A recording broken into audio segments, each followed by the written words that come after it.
Yeah! You knew it was coming.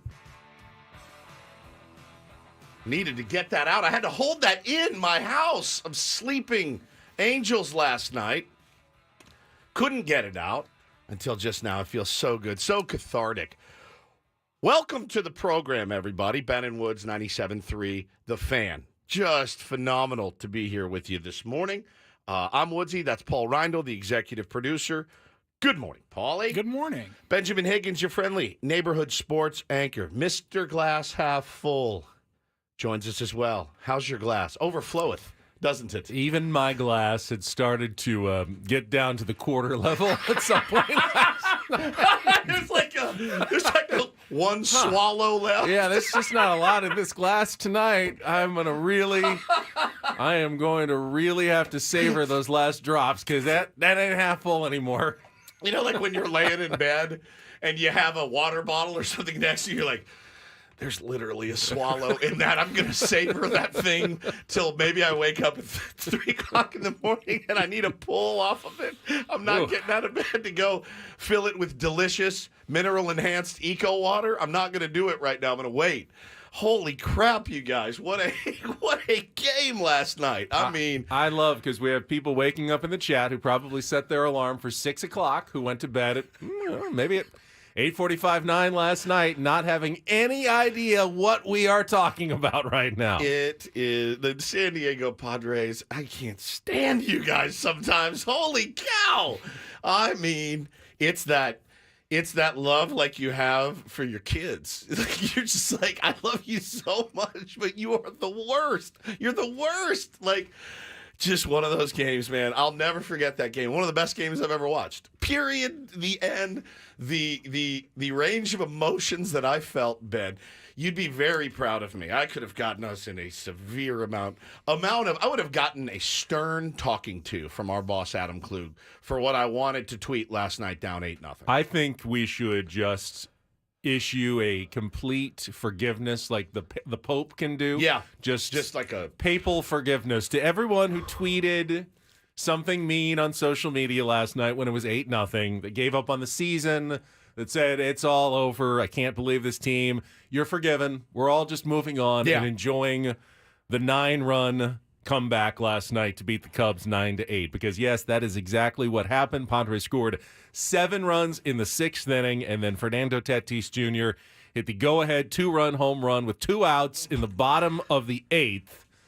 And then Robert Suarez came in and, as Wood said, just uncorked the hardest fastballs he could on every pitch in the 9th inning to lock down the save. My man walked out to the mound, just unzipped his pants and was like, here it is. Here's 14 of them. Just here it is. Hit it. No nibbling. They always say, big league hitters, they can hit a fastball. They're ready. They can catch up to that. No, they couldn't. Dude, no nibbling. No, I'm going to paint this. Ooh, let me try to fool him here. Just, here it is. Here's 14 of them. Do your worst. I got goosebumps thinking about it, man. Watching that last K, I got up. I had 2 kids asleep. My wife dead asleep next to me. I got out of bed and was doing this. Screaming silently. The silent scream and the fist pumps. I did get a touch emotional when Tatis hit that home run. It was just like, I can't, everybody knows how much they needed that win, and everybody knows how much the fan base needed that win. I don't know how much it's going to change. I'd certainly love for this to be the game that you look to and say, man, this is when they said, we believe. And when the city said, we believe. Those weird things happen in sports.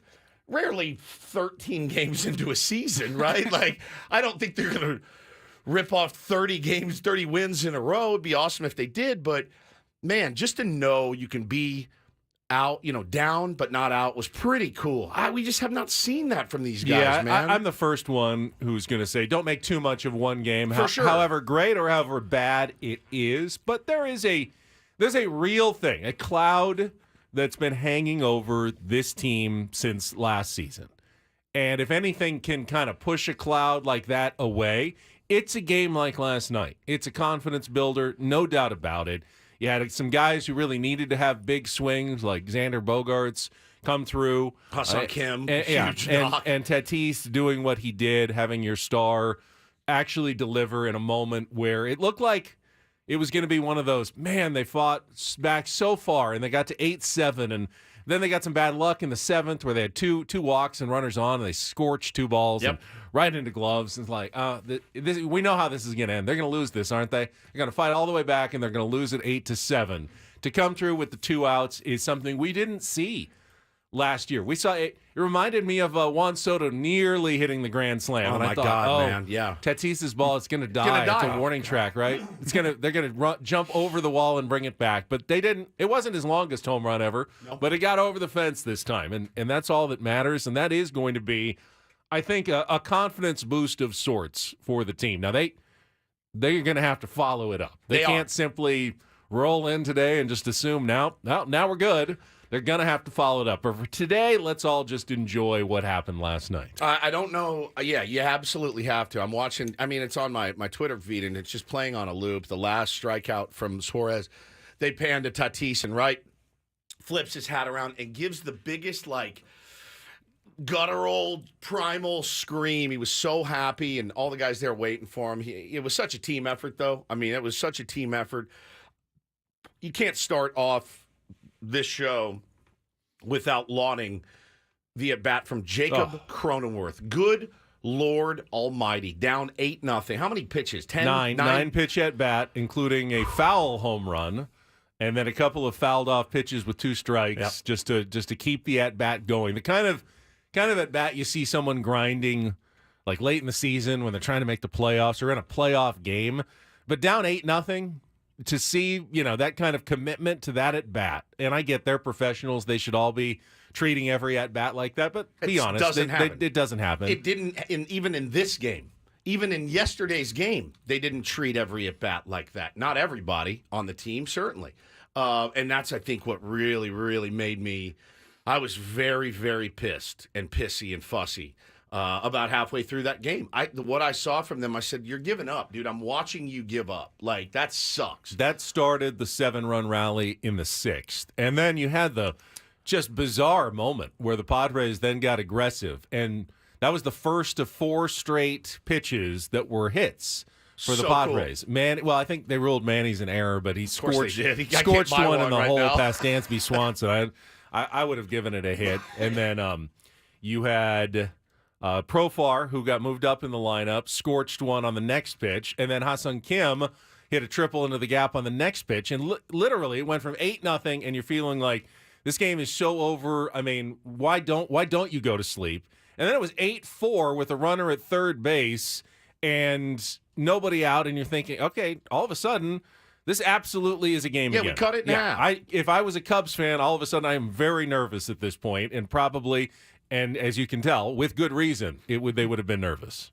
Yeah, man, that was that AB from Crony coaches should show their high school kids, should show their little leaguers, should show their, I don't know, if you have like an adult ball team that's maybe scuffling right now, you show them. That's what you do. You fight and you fight and you fight and you fight and you don't give in. And it was just impressive, and especially the score and all that, but. You can't say enough good things about last night's game. It was so much fun to be a part of. I'm so glad I stayed up. I had considered throwing in the towel for my mental health at 8-0. I just didn't like what I was seeing. You know what, man? Like, you can get down. You can just get beat, and that happens. You get your ass kicked sometimes. It's like, all right, well, we got our ass kicked. But, man, some of the stuff I saw early, it's tough, too. Yu Darvish comes out of the gate, and you're like, woo, all right. He's got his good stuff tonight. Crisp as hell. Super crisp. I'm curious. You just said a lot of the stuff I saw early, terrible. Made you upset, made you angry, saw some of the texts. It wasn't great. Does the fact that they won completely erase all of that, or does that still linger at least? Is that still a somewhat of a red flag? Maybe not a red flag, like an orange flag. Yeah, like a yellow warning flag. That's still not okay. You still can't go down 8-0. Well, you can't pitch like that. You can't do that. You can't have that approach. It's one thing. Or does it? It doesn't matter because they won. It's one thing for a veteran guy like Yu Darvish to not be able to find his release point, be spiking balls, walking guys, giving up knocks. Got good hitters. They're big league hitters. They're going to get knocks. Fine. Like, what bothered me, I'll tell you, it goes back to, I think, the fourth inning. It was Xander Bogaerts. And it was a 2-0 pitch, and I don't know if there were any outs. 2-0 pitch, and you're down at this point 4-zip. It was a 2-0 pitch, and it was a slider on the outside corner, and he just wet news. Look at Matt Carpenter. Just wet newspaper, lazy ground ball, that he's out. My blood pressure went through the roof. My ears started to burn. And I'm like, bro, on what planet is that an okay 2-0 hack? 2-0 hack is time to rip, time to find a gap. I got to get on bait. And it was, and at that point, I go, oh, you guys are just done. You're ready to go home. You're ready to take it to the house. And that's the one that I was infuriated by that at bat. I really was. That does not make it okay. Did he come through later? Yes, he came through later. Was I surprised that he came through later? Yes, the way he's been swinging the bat right now. He totally redeemed himself for that horrible, horrible give up of an AB. Yu Darvish, I don't know what the hell happened from the first to the second. I did feel like, and I do feel like with you, Ben, and answer me this. Does he sometimes just lose the plot because he tries to do too many things? I'm like, throw your fastball, establish your fastball. He's spinning it this way. Everything's hanging. Like, it was a bad outing. It was such a weird outing for Yu Darvish because he retired the side in the first on, I think, 8 or 9 pitches. Got 2 quick outs in the second, and you're going, he is on cruise control. And then the 2-out nightmares. And then he gave up the 2-out double. And then I think it was the next batter where he went to a full count and he threw a pitch that lit up the zone right at the knees, and he didn't get the call. And then release point got away and he nicked a guy, and all of a sudden now the bases are loaded and he goes full on Ian Happ, who's been red hot to start the season, and he spun one. You got to throw a strike there. He spun one up. Now it's 2-0, and then Bellinger makes it 4-0. It just got away really so quickly fast, there, man. And to me, you almost kind of throw that out the window just a little bit. Then he came back and threw a good third inning, but at that point, his pitch count was so high, Mike Schilt decided, let's not tax any more of Yu Darvish's innings. Let's go to Avila, and then Avila gives up 4, and you're going, okay, the game's over. You do have to credit Pedro Avila though for if he doesn't pitch the next 2 innings, the 5th and the 6th, and keep it at 8, which seems weird, like. But he struck out the side in the 6th. Like, but the actual value right there of massive, keeping it at 8 for 2 innings after you just gave up 4 and you couldn't seemingly throw a strike, they don't win the game unless he does that. Yep. If he lets it get any further away, they don't win that game, and you never know where that value comes in, and that's why coaches will always say, hey, doesn't matter what the score is, you battle every at bat, whether you're a pitcher or a hitter. You never know when things are going to change and go a different direction, and they did for the Padres last night. Yeah, they really did. It was so cool to see. A total team effort. It really was. Again, I know Manny's still searching right now. He's still searching. That's unquestioned. Like, he is absolutely fighting it. There's something missing in his swing. In his first AB, he had a chance to do some major damage. What's the pitcher's name? Javier Assad. I mean, this dude literally hangs like a 2-1 splitter, slider, something, and it was up in the zone, and I went, oh, you're dead. And man, he swung right through it, and I went, ooh, all right, he's not seeing it. There's something amiss with Manny. He just missed a fastball later in the game with a runner on, so maybe he's coming around. He did smoke that ball, like you said, under Dansby Swanson's glove. Maybe he's coming around a little bit, but it's weird to have a score 9 unanswered runs and him not do anything, really. He did, like you said, he did get on. They did call it an error. But, yeah, I mean, the other guys, bro, Jackson Merrill's AB's late, spectacular. Eggy Rosario working a walk, which was huge. Like, it was pretty awesome. All right, I know that that many of you threw in the towel last night. Yeah. At 8-0. Including someone in this room. It was not me. We'll get to that coming up What, am I in trouble? No, you're not in trouble. I already, Dude, why are you so I've already defensive? issued Relax, forgiveness relax. to everybody. It's okay. But It's okay. I am curious to hear the stories out there Yeah, I am too. of not necessarily close, not man. necessarily why you threw in the towel. Everyone understands why you threw in the towel. I want to know how you found out that they won. Did someone send you a text? Did it happen this morning when you woke up and turned on Ben and Woods and heard Woods screaming for some reason? Had and to going, get that out, what's man. going on? Did you wake up in the middle of the night and look at your phone? How did you find out that the game went a different way than you expected it to?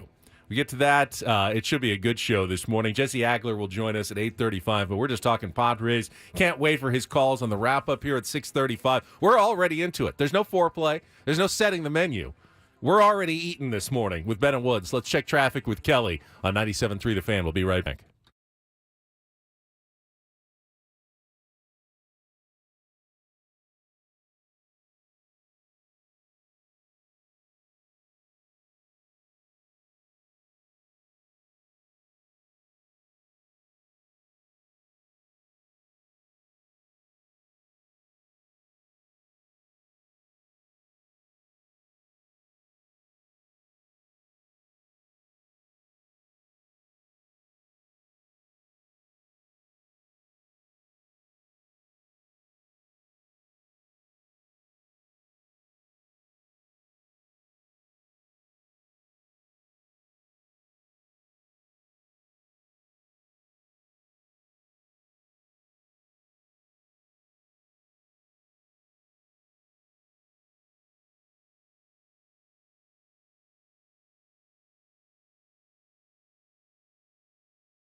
I was about to get on the night train last night, man. I was this close to just going into the kitchen and pouring, and it wasn't going to be night train.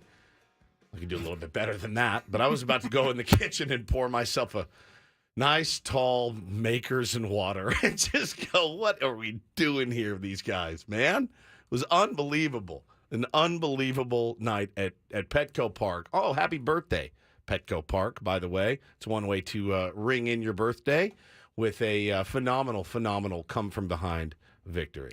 I was so it was 8-0, and then the Padres score their 7 in a row, and I didn't get a text from either one of you, so I just texted to the thread and I couldn't move, checking to see if either of you are awake, because it's 8-7 now, and I didn't get a response for a few minutes, and then I wrote yup. I got from Woods.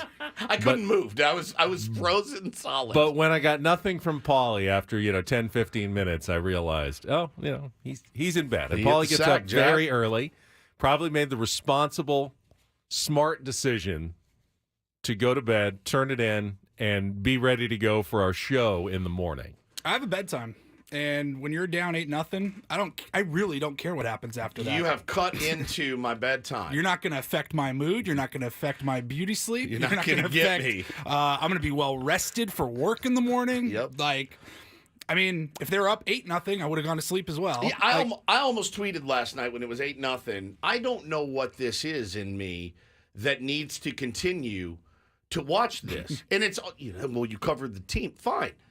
I could easily, if they lost 8-0 or 12-0, I could have easily come in and say, I watched till it was 8-0 and I went to bed, and I would not have felt guilty about it at all.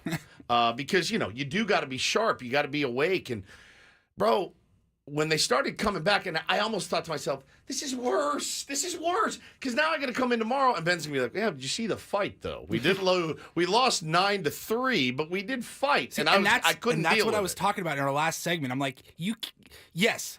They showed fight. They came back. They scored 9 unanswered. They also gave up 8 unanswered. That's part of the story as well. No doubt. But for me, dude, I was watching more of the basketball game because it was 4-0 real fast in that game. Very, I said, very fast. All right, second half's about to start. So I flipped over to the basketball, watched until that one became a laugher, and then it was 8-0. I said, nah, I'm going to bed. I think my buddy was at the game. He texted me, I think, after Crony's home run, 8-2. I'm like, fantastic. Yeah, great. Had already rolled over, plugged in the phone, was going to sleep. I think my wife was still awake and woke me up when I was half asleep. She goes, it's 8-7, but I don't even remember that. So when did you find out that they won? Not until the morning? Yeah, not until you got up in the morning? 3:40 a.m. Was it the text? What was the first indication? So you don't know anything about the focus modes on your iPhones, I'm sure. I've never heard of it.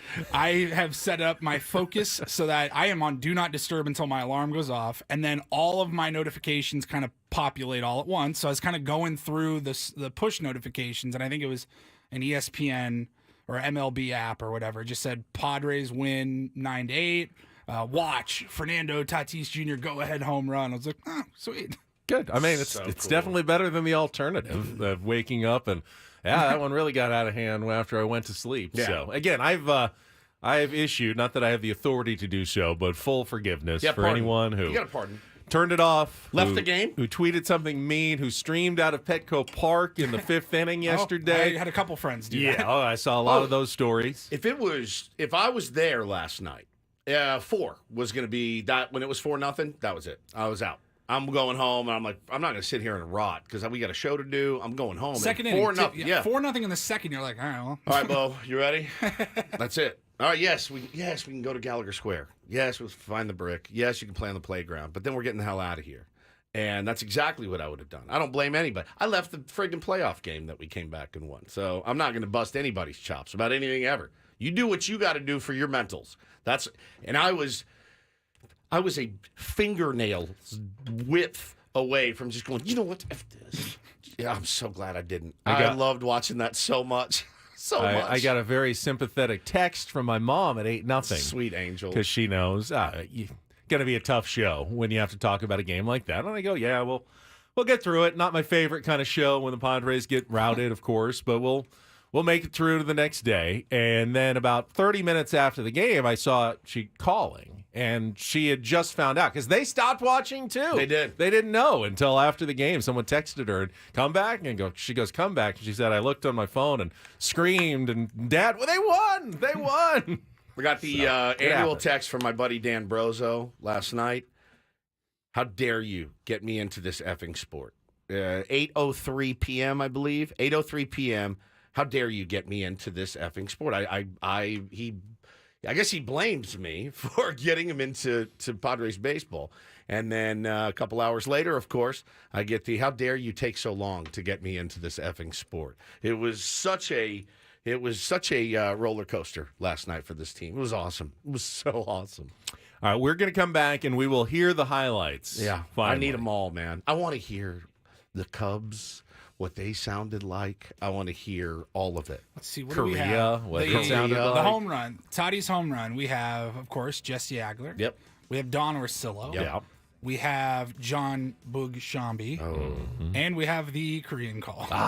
The just behind the scenes, we actually had reached out to Boog to come on today. He may still come on. He may still come on today or tomorrow. He texted me over on Sunday and he's willing to come on. He's not going to want to come on after that one. Well, I wouldn't either. He I might. get it. I mean, but I wouldn't, knowing, us. This wouldn't be a fun day to come on and When we talk answer, a we little just go, Cubs. ha, ha, ha, ha. Nanny, nanny, boo, boo. Greg Boog is a pro, and He's the best. He may actually still come on. So we know we'll have Jesse Agler at 8:35, but we'll hear his calls and more, and your calls as well. If you want to share your story, did you stick around? Did you leave early? What was your story? 833-288-0973. All when we come back on San Diego's #1 sports station, 97.3 The Fan.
As I said yesterday on the show, thought last night's game was going to be an important one to set the tone for an important week early in the season for the Padres. If you'll remember, Padres went into last night's game 2 games under 500 at 5-7, have 3 against the Cubs, who just took 2 or 3 from the Dodgers and are playing really well. And you could see why early in the game.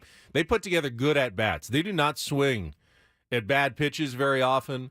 They were putting balls in play. They were working Yu Darvish hard. And the Cubs were playing well. And then you got to go to L.A. for 3 against the Dodgers.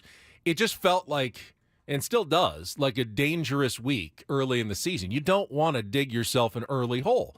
So when you've got your ace against Javier Assad, a good young pitcher from Tijuana. I have a question. Yeah. How was he getting outs last night? I watched his stuff. It does not look spectacular. And they're showing his numbers and they're talking about, they're talking about how he pitches. And I'm watching it going, I don't get it. I've seen guys with much better stuff and better location, struggle. Maybe it was the Padres. The Padres bats early. I don't know, but this has happened. The Cronenworth home run on the 6th was the first run he had given up the first 2 runs he had given up all season in his 2 starts, and he had a 3 ERA last year. That's what I'm saying. Solid. Is like he's crafty. Must be very, very crafty. Tough to pick up or something because the stuff certainly doesn't overpower you, and he looked fantastic. For him. That's a guaranteed dub, dude. You feel like you walked off. He absolutely did his job last night, and you feel like you got that one in the bank. No, bullpen imploded. The bummer for me, Benny, early in the game is when you heard about and remembered Cubs had a getaway day, sat through a 3-hour rain delay, got in at 3:00 in the morning. And you're like, oh, these guys are going to be gassed. No, they came out firing, and did that catch up to them later in the night? I don't know, maybe, or did their bullpen just beyond implode?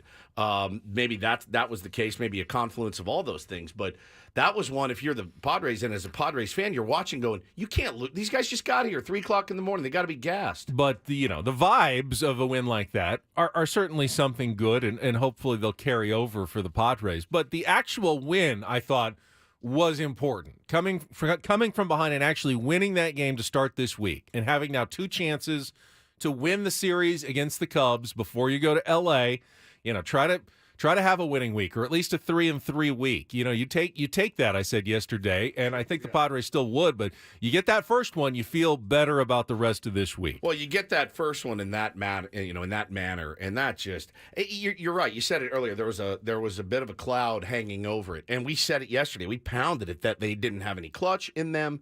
It just feels like they're allergic to success sometimes. They don't fight. They put together bad ABs. They did all of those things for half of the game. You could not have seen a worse 6 innings from your baseball club. And then for whatever reason, I again turn to Jake Cronenworth and his at bat. Bro, if you're watching that and you're on the bench, you're on deck, you're in the hole, you go, oh, so he's working. I got to work, right? I got to grind. Because Jakey's up there. He's not giving up down 8-0. I can't say enough good things about that AB. That was textbook. Well, you're going to hear it as part of our Padres wrap-up. We will get right to it, and all the calls from last night's come from behind win after this check of traffic on 97.3 The Fan. From the 97.3 The Fan Traffic Center, here's Kelly Danick. Couple of problems here, guys. A hit-and-run crash on the 6th Avenue off-ramp northbound at 5. Also, possible encampment fire westbound 8 before Mission Gorge. Some smoke visible from the brush over to the right shoulder. The Cordell and Cordell traffic cam shows that Big Rig fire has cleared on the coastline northbound 5 before Palomar Airport Road. And Kelly Danick with Ben & Woods, San Diego's #1 sports station. 97.3 The Fan. I love winning, man. I love winning. You hear what I'm saying? It's like better than losing. Oh my God, I'm so stiff.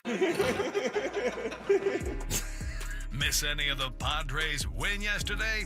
Ben and Woods didn't. What up, crew? We've got you covered with all of the highlights. I like it when the Padres win. Yeah! Yeah! It's the Padres Wrap-Up, presented by Hamul Casino. With thrilling slots and tables and all the best rewards, Hamul Casino has all the fun you're looking for. Hamul Casino, fun above all else. Yeah! Give me a do damage.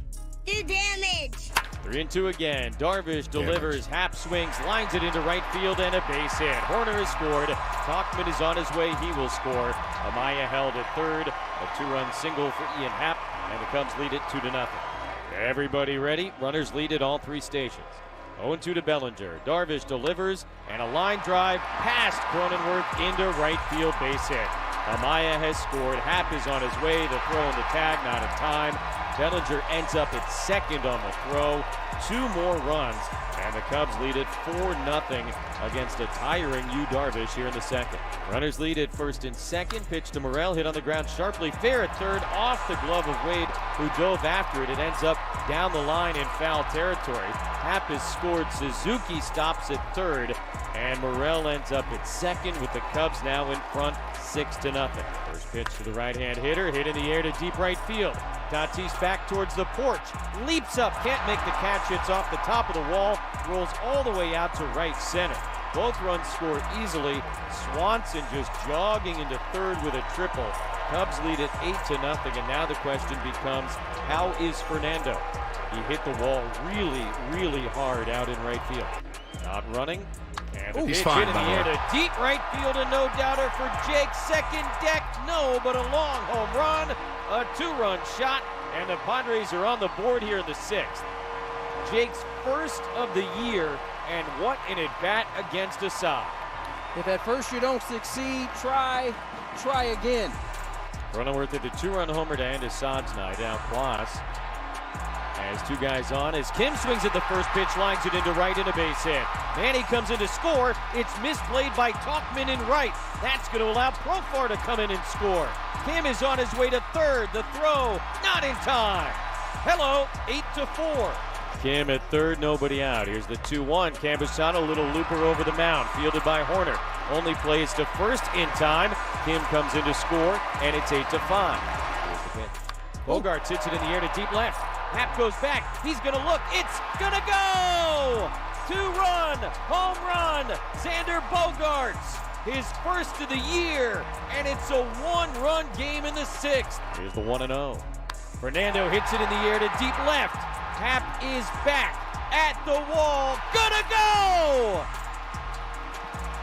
2-run homer, and the Padres lead it 9-8. Here's the 2-2, swing and a miss.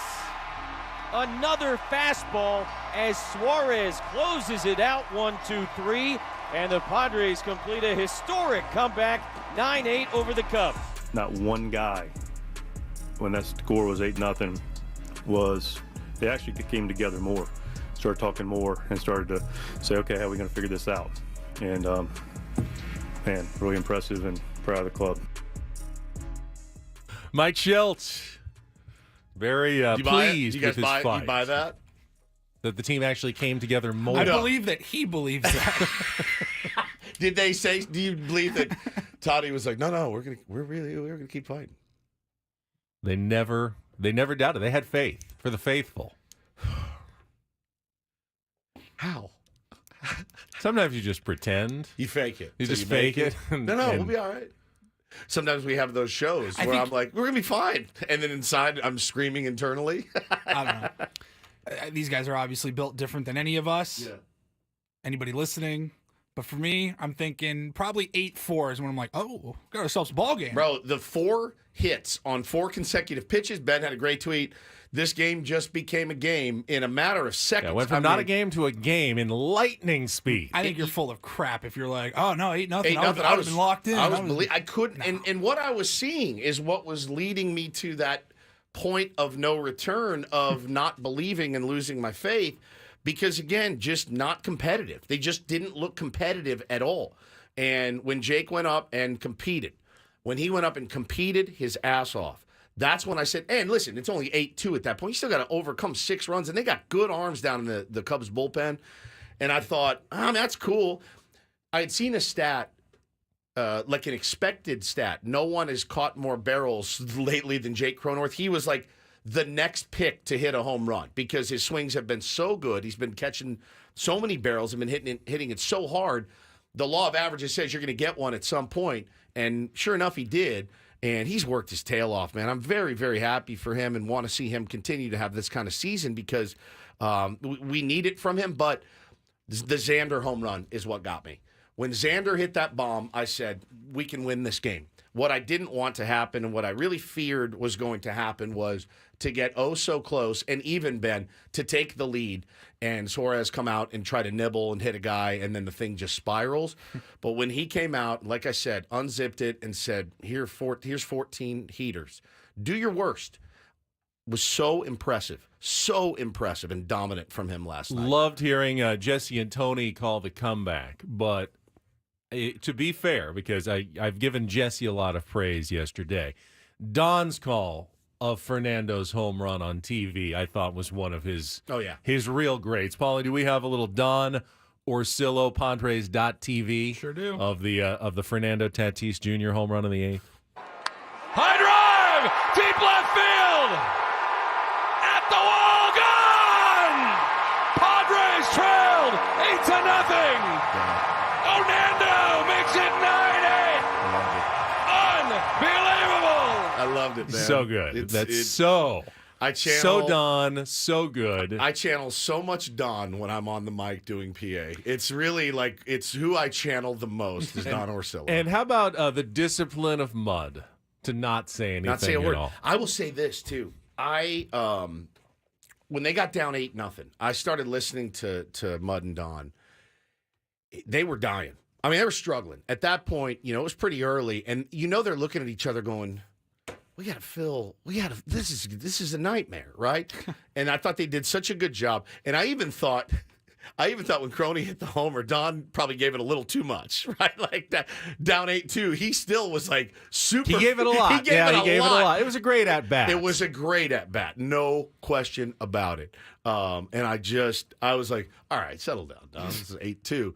I mean, that guy knows what he's doing. He knows what he's doing. It was very, very special. Can't wait to talk to Jesse to later on today find out how it was. So Tim in the chat says, listen to the Cubs TV this morning. They were very sad. Kept doing the percent to win thing. What was it, by the way? Well, it was from what I saw, and Sarah Langs did her on the chances to win graph. I saw 99.2% after the 5th inning when it was 8-0. Cubs had a 99.2% chance of winning that game. Padres were at 0.8%.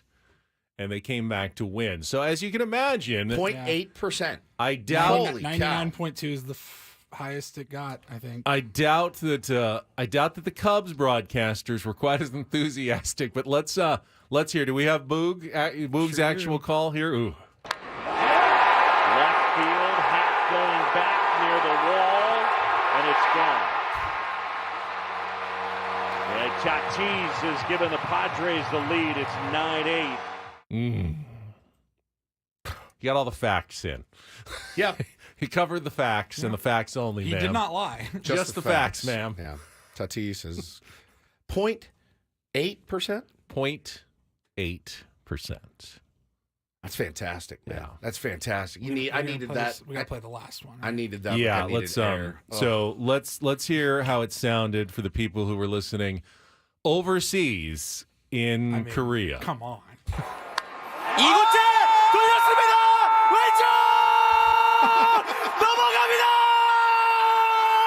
역전 투런 타티스 주니어 스코어 9대8. 슈퍼스타입니다. 시즌 4호 홈런과 함께 그날의 기억을 다시 떠올리게 하는 샌디에고의 경기력입니다. 와, 이런 경기가 있나요? 말이 나오지 않습니다. 네. 와, 오늘 이 경기 8대 0에서 시작했어요, 오늘. 사실은 어제 패배가 정말 안 좋게 졌잖아요. 네. 와. The color commentator sexual almost for sounds like them. he's having a religious experience. I don't know Korean. I want to know what shuposta means when he's going like. I love that. It's almost as though he's having like an out of body experience. Save. There's 15 in there. 네. 와. But if you really like, Bro, who's a bigger Padres fan than those guys? Like, Nobody. none. None. I used to go see games at Lane Field. Yeah, have you heard the Korean guys call the game? Listen, you got nothing on you. From the beginning again, Yeah. you hear the bat crack and they just lose it. Like, nobody in this room even had that kind of reaction. 이곳에 돌렸습니다. 왼쪽 넘어갑니다. 역전 투런. Please set up a feed so that I can go do games. Like I would do that. 스튜디오. Like the alternate feed, the alt feed of me, and they're just I want screaming curse words. a webcam on those guys constantly now. I don't know where they are. Are they in Constantly. Korea and watching it on a monitor? I have no idea. They love, Baseball Nick just said in the chat, they love their jobs. Dude, yes. You cannot fake that enthusiasm. You just can't fake it. It's fantastic, man. But oh my God. perhaps the most memorable soundbite from the entire night is not any of the calls, not Jesse, Don, Boog, or the Korean guys, but it comes from Sam Levitt's post-game interview on 97.3 The Fan with Fernando Tatis Jr. Now, usually they get him on TV, but instead it was during the radio interview with Sammy that, who was it in the background there? Manny and, is that Sugar? It might be that have the Gatorade bucket, ice cold water, I believe, and they go after and they get both Tatis and Sammy gets a pretty good dousing of water as well. Here's what it sounded like last night here on 97.3 The Fan. Who's the high pitch? The water cooler just dumped over both of us. That's got to feel pretty good. Oh, it feels amazing. Oh, my God. Oh, it's incredible. I need more of this. Do it again tonight, and you'll get another one. I promise you. The sound that Fernando makes, though, is it's cold. I wouldn't like that. I mean, he did not dodge it at all. He didn't see it coming either. You know how sometimes they kind of sense it and they start running away? He got caught off guard. I don't know why. He should have been expecting that one, but Sammy kind of saw it coming because he was facing the other direction, but he didn't even be able to clear out completely.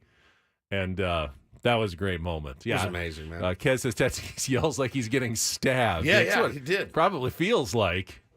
So that was awesome. That was a great night last night. Great night last night. For Sammy, too, that moment. Like, getting to be down there. You got to So have... cool.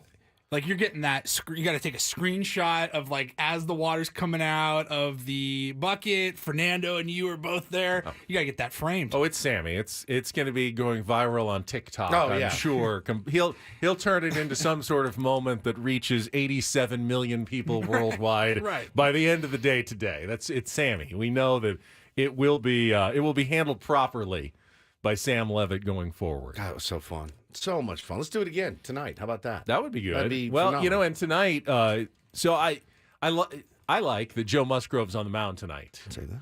Yeah. Thank you. Feels like the right guy to come back after a game like that. The way he, prepares and his intensity, because there can be a letdown after a good win like that as well. It's not always, oh, well, now we're rolling. It can be, that was very emotional and we're spent. And do we have anything left? And I trust that Joe Musgrove, he doesn't always throw a perfect game, but he's going to go out and he'll be prepared. He'll be intense. He'll be ready to go. The right emotional leader for tonight's game. Anniversary of his no-hitter, by the way. And the anniversary of Joe's no-no. Yes.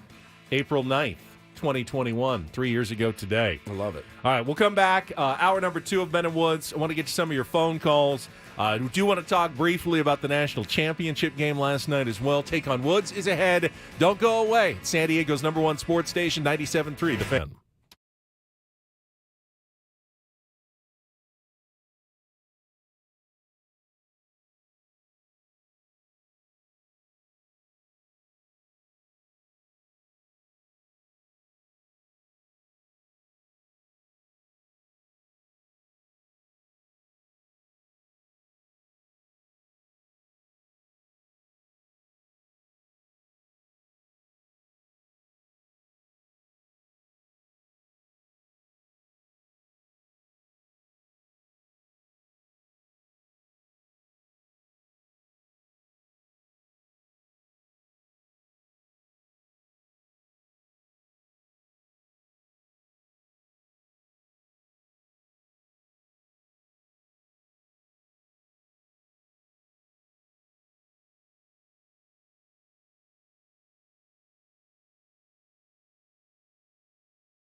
No balls and 1 strike. The big right-hander ready and delivers. Swing and a ground ball to shortstop. Kim has it. Friendly hop. Throw to first. That is a no-hitter, and that is history.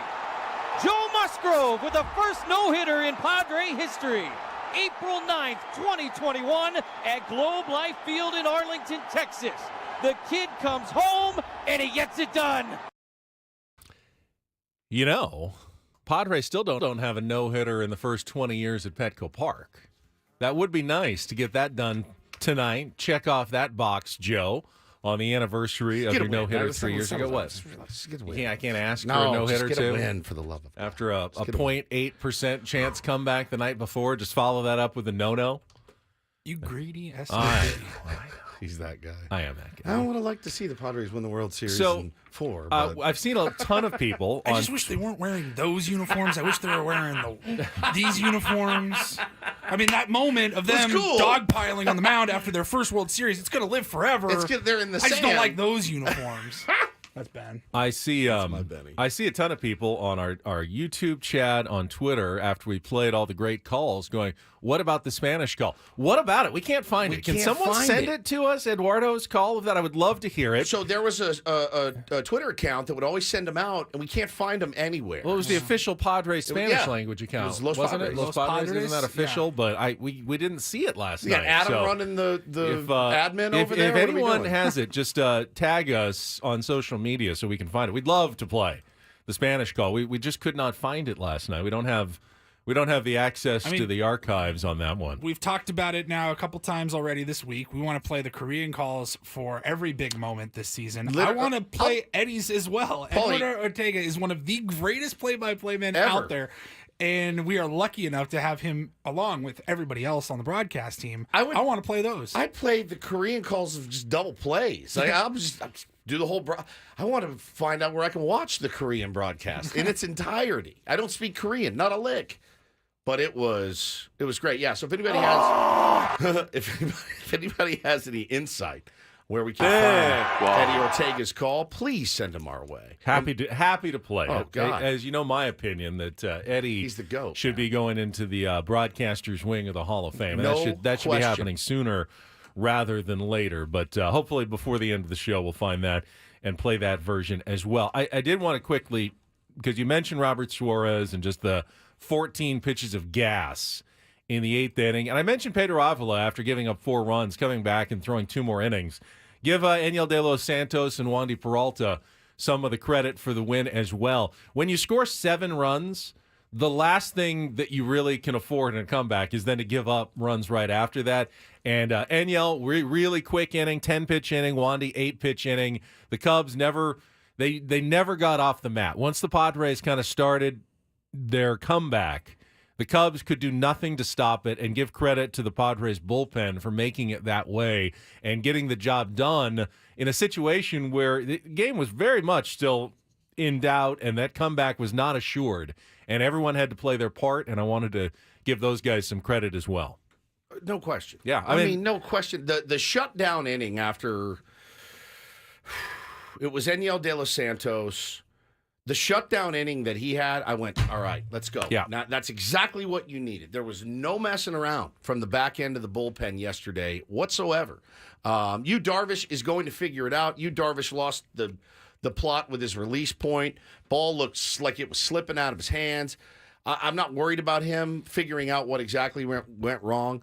And again, I know Avila, gave up 4 runs, but his 5th and 6th, I believe, Cade the side. He was fantastic. I mean, yeah, man, you're a mop-up guy. You're going in there to just get outs. And he got some really big ones when we needed it the most. And you can't say enough about the job Schilt did managing. Once they got in range, Ben, the guys went out and executed too. It was beautiful. Still, it really was. Still a small sample size, but De Los Santos now 1.80 ERA. Yep. Peralta 1.59, Suarez 1.50. That's starting to round into all right. form. That's a 7th, 8th, 9th combination that you can feel pretty good about for a bullpen that's been shaky in some of the other options. Those guys are starting to emerge a little bit as reliable options for Mike Schilt. Now, so what do you do if you're Mike Schilt today? Because we spent a lot of time yesterday talking about rejiggering the lineup. And And when the lineup came out, I went, he's like, hey, y'all want to change? You got it. And he moved Merrill up a spot.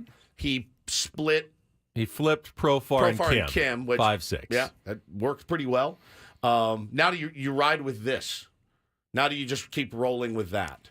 I think against righties and the way Profar's been hitting, that makes sense. Who's throwing today for them? I think against a lefty. They're going with a bullpen kind of game. Okay. I think it's Brown. He hasn't done well out of their bullpen, but it's like a spot emergency start. It was a TBD until yesterday. So, yeah, he's someone you want to kind of go after early, but you don't necessarily craft an entire lineup from a guy who might only be in for 2 or 3 innings. So we'll see. I'd say why not same lineup after what happened last night. I mean, Jackson Merrill, I'll continue with my argument from yesterday. He moved up 1 spot. So he's like the 8-hole. He was, I think. The 2-hole.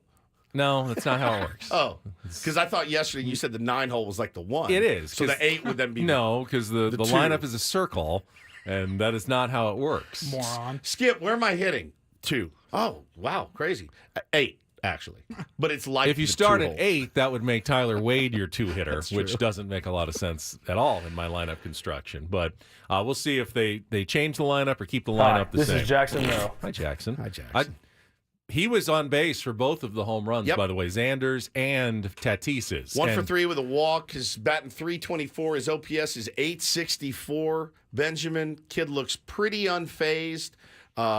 Being on base for the 2 bombs is pretty clutch that late in the game. So, yeah, he's fairly unflappable right now. Just want to, if you want to get online for Take on Woods here in a couple of minutes, 833-288-0973. Call in now. Play our game. Chance to qualify for the trip to Las Vegas in just a moment. Did also have the NCAA Championship game. There's not a ton to say. UConn was the best team last year, won every game in March Madness by at least 13 points. UConn was the best team again this year and won every game in March Madness by at least 13 points. Had the 15-point win yesterday against Purdue. And give credit, the Boilermakers played their butts off in the first half. Zach Edey was terrific. Was it tied at halftime? No, it was a 6-point game, but it was tied late in the first half. I checked it one time and was like, all right. UConn's strategy, though, was basically mostly single coverage on Edey. Occasionally they went to the double team, but they knew he'd get his points, and they just made sure that no one else could hurt them. And Edey got 37, but no one else really did anything, and it was more than a good enough strategy to win that game. Had a guy, Donovan Clingan. Clingan, yeah. He's 7'2". He looked like a child. Couldn't stop up against Edey. I thought 7'4", 300 pounds. I thought Clingan would do a better job stopping Edey. Edey was so good last night. No, I loved UConn's strategy. They just said, look, Edey's going to score. He's going to do his thing. Nobody else is going to beat us, though. And, I mean, Edey had over half their points. Like, they really shut everyone else down. It was a good strategy. Dan Hurley's an amazing coach. But UConn did a good job when they did miss of getting enough rebounds, and they're just such a balanced team. They have no real stars. They're just all good players. The offense is so effective. They run it so well. And they're already co-favorites next year with Duke, with a chance to win 3 titles in a row, 6th overall title. And I thought it was ironic, Purdue, really good team, considered number 1, number 2 pretty much all season long. And their score, the final score yesterday was 75-60. The final score last year, UConn SDSU, 76-59. It was 1 point off on each score. It was essentially UConn did the exact same thing this year they did last year. Just ran right through everybody in the tournament, including the championship game. That is so impressive, unbelievable. Man. Even some of the great teams in basketball history had to survive a buzzer beater, early in the tournament. And what'd they lose? How many guys did they lose? They lost a lot. Yeah, a lot of guys. It's a completely different team, and they were talking about that on the broadcast. That's what stood out the most to me. Like, they showed how dominant last year's team was. Yeah. And they go, this is a new team, and they're better. You're like, God dang. It's so nice to have a baseball team like that, right? you roll through everybody in the playoffs, then you come in, you're like, these guys are actually better. To win another one? There's talk that Kentucky may come try to poach Danny Hurley, and UConn's already pushing back, like, we will do everything in our power to keep him. Blank check. Danny Hurley's in a very good spot right now. You can get him that portable washing machine so that his wife no longer has to wash his man panties when they're on the road. It's unbelievable. I got a game. Get my S together, please. She's back there. He's a lunatic. Though. He's a lunatic. They were up, 17 late in the game. He actually ran on the court and shoved one of his players during the game. Like, move! Start going to the offense like it was a practice or something. He thought they were in practice or something. The guy was just dribbling right in front of his own bench. Go! And he ran on the court and pushed him in the butt. Shoves him. The ref goes, you can't do that. That's a turnover or something. I think he invented the call. Like, what do you call when the coach just runs up and shoves one of his players? It wasn't a technical. We're just going to turn over to the other team. I have no idea what that is. They called a timeout, and Zach Edey walked past him. He was on the opposite side of the court from their bench. Zach Edey, all 7'4", 300 pounds of him, walks by little Dan Hurley, and they exchanged words. They started talking to S. I'm like, what are you doing? It was awesome. He's a loon. He's crazy. A loon. God, he's a good coach. That's very impressive. Very impressive. So congrats to the Yukon Huskies on a second straight title. I started riding them after. They were a good bet all the way through. Really nice bet. Covered every game, right? Won and covered every single game. And then some. I mean, just incredible. Great, good teams win championships. Great teams cover and win championships. That's exactly right. Yeah, no buzzer beaters. Nothing really ever in doubt. So it's as a bettor, you're like, this game's too easy. I mean, it doesn't always work that way. All right, I see we got some callers on the line. Let's get to it. It is time to play Take on Woods.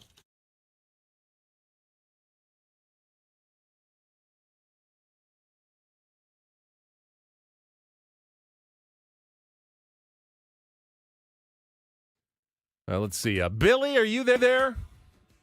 Yeah, I'm here. Billy, are you here to play Take on Woods? I am. All right. You are our contestant today. Take on Woods is brought to you by Valvoline Instant Oil Change. It only takes 15 minutes. You don't have to get out of your car. For directions and discounts, go to SoCalOilChange.com. That's SoCalOilChange.com. You are playing to try to qualify for the getaway to Las Vegas at the Westgate Las Vegas Resort and Casino. 2 nights, 2 tickets to Cool and the Gang. Their residency now through 2024. Get your tickets now at Ticketmaster.com. Here are your categories today, Billy, for our musical trivia challenge. Chow time. Eat is the key word there. Light and dark. Those are 5 songs that include either the word light or dark in the title. And back to school.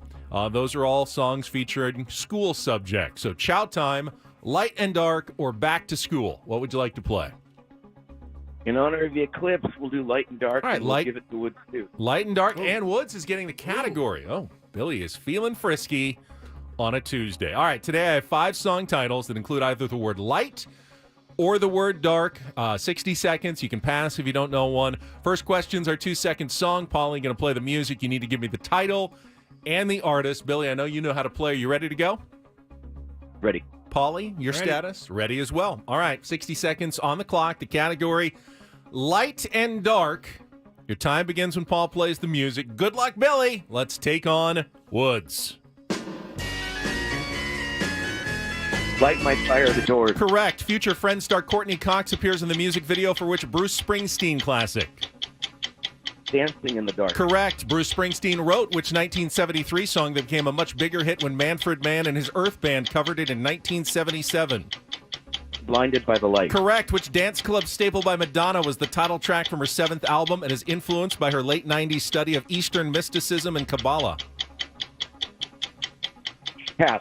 Which 2013 Katy Perry hit features a trap hip-hop style and rapper Juicy J saying, let's rage over the distinctive opening music? Oh, man.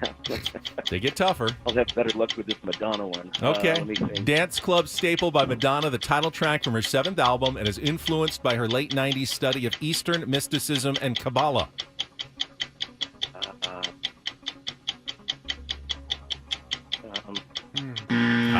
He got a little confident. He did get 3, though. Got the first 3, Light My Fire by the Doors, Dancing in the Dark, and Blinded by the Light. Ray of Light is the Madonna song. I think that's where it's going to come down to. Yeah, I do too. I promise you, Wood's not getting Dark Katy Horse, Perry. you'd know it is the Katy Perry song, and everyone would know it if they heard it, but do they? I didn't know the title of it, and that surprised me as well. And I don't think Woods is going to get that one. So I agree. It's going to come down to that song. All right, Billy's score is locked in. Billy, feeling confident, wants you to know the category today. So, Woods, your category is light and dark. Light and dark. Those words will appear in all the song titles. Okay, light and dark. All right, 60 seconds on the clock. Your time begins when Paul plays the music. Good luck, Woods. Let's take on Billy. The Doors, Light My Fire. Correct. Future Friends star Courtney Cox appears in the music video for which Bruce Springsteen... Dancing in the Dark. Correct. Bruce Springsteen wrote which 1973 song that became a much bigger hit when Manfred Mann and his Earth Band covered it in 1977.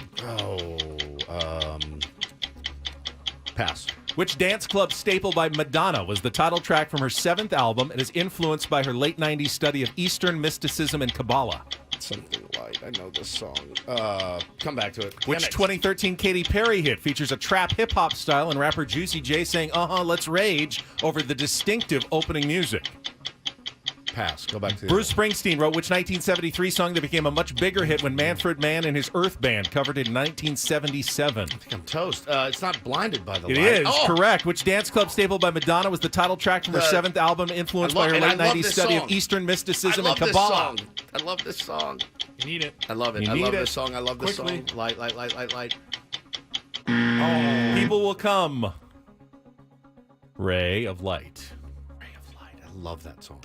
Love it. Dark Horse is the tough one by Katy Perry. You got Again, me. you'd know if you heard it. 3-3. A tie, which is good enough to qualify. Billy, hang on the line. Yeah, Paulie Billy. will get your information. You are in I love for the Ray of drawing Light. for Las Vegas. So good. It is a good Madonna song. Great You're Madonna correct. song. There's like 10 Madonna songs I love. And I promise you'd know Dark Horse if you heard it, but I didn't know the I title. don't know that was that tough you one. would. Really? You think? What sometimes surprises me on Not a big Katy Perry. How I'm a little big Katy he- Perry fan, actually. Her music, I've not. somehow I've she sing maybe it's Firework? because my kids are older. Yeah, that I have heard more of these last 10 year songs from the pop side than you have. My kids listen to Black Sabbath, though. Right. They're 6 and 3. I know. My kids actually David listen to the music of their last generation. 10 years of that generation, so All right. I've heard some of it at least for a while. All Somebody right. just said I cubsed that one. I did. I cubsed that one. You really cubbed it. I don't want to get too cocky. We need to win today. Win a series. I'm not going to get too It's cocky. a long season. I've All got right. a whole bunch of tweets ready to go. For Don't Do This? No, if they win today. Yeah, there probably could be an entire segment of Don't Do This on people's tweets. I already have forgiven everyone. Yeah, everyone's been given a pass. So we won't go that direction on Don't Do This. I do have an update on, remember Chiefs Burglar? Yeah. Chiefs burglar. Chiefs burglar. I thought he was in prison now. No, they're still in the court case on him, so we can give you an update there. More when we come back with Ben and Woods after a check of traffic here on 97.3 The Fan.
Get back to our Padres talk. If you want to join us and get online, 833-288-0973.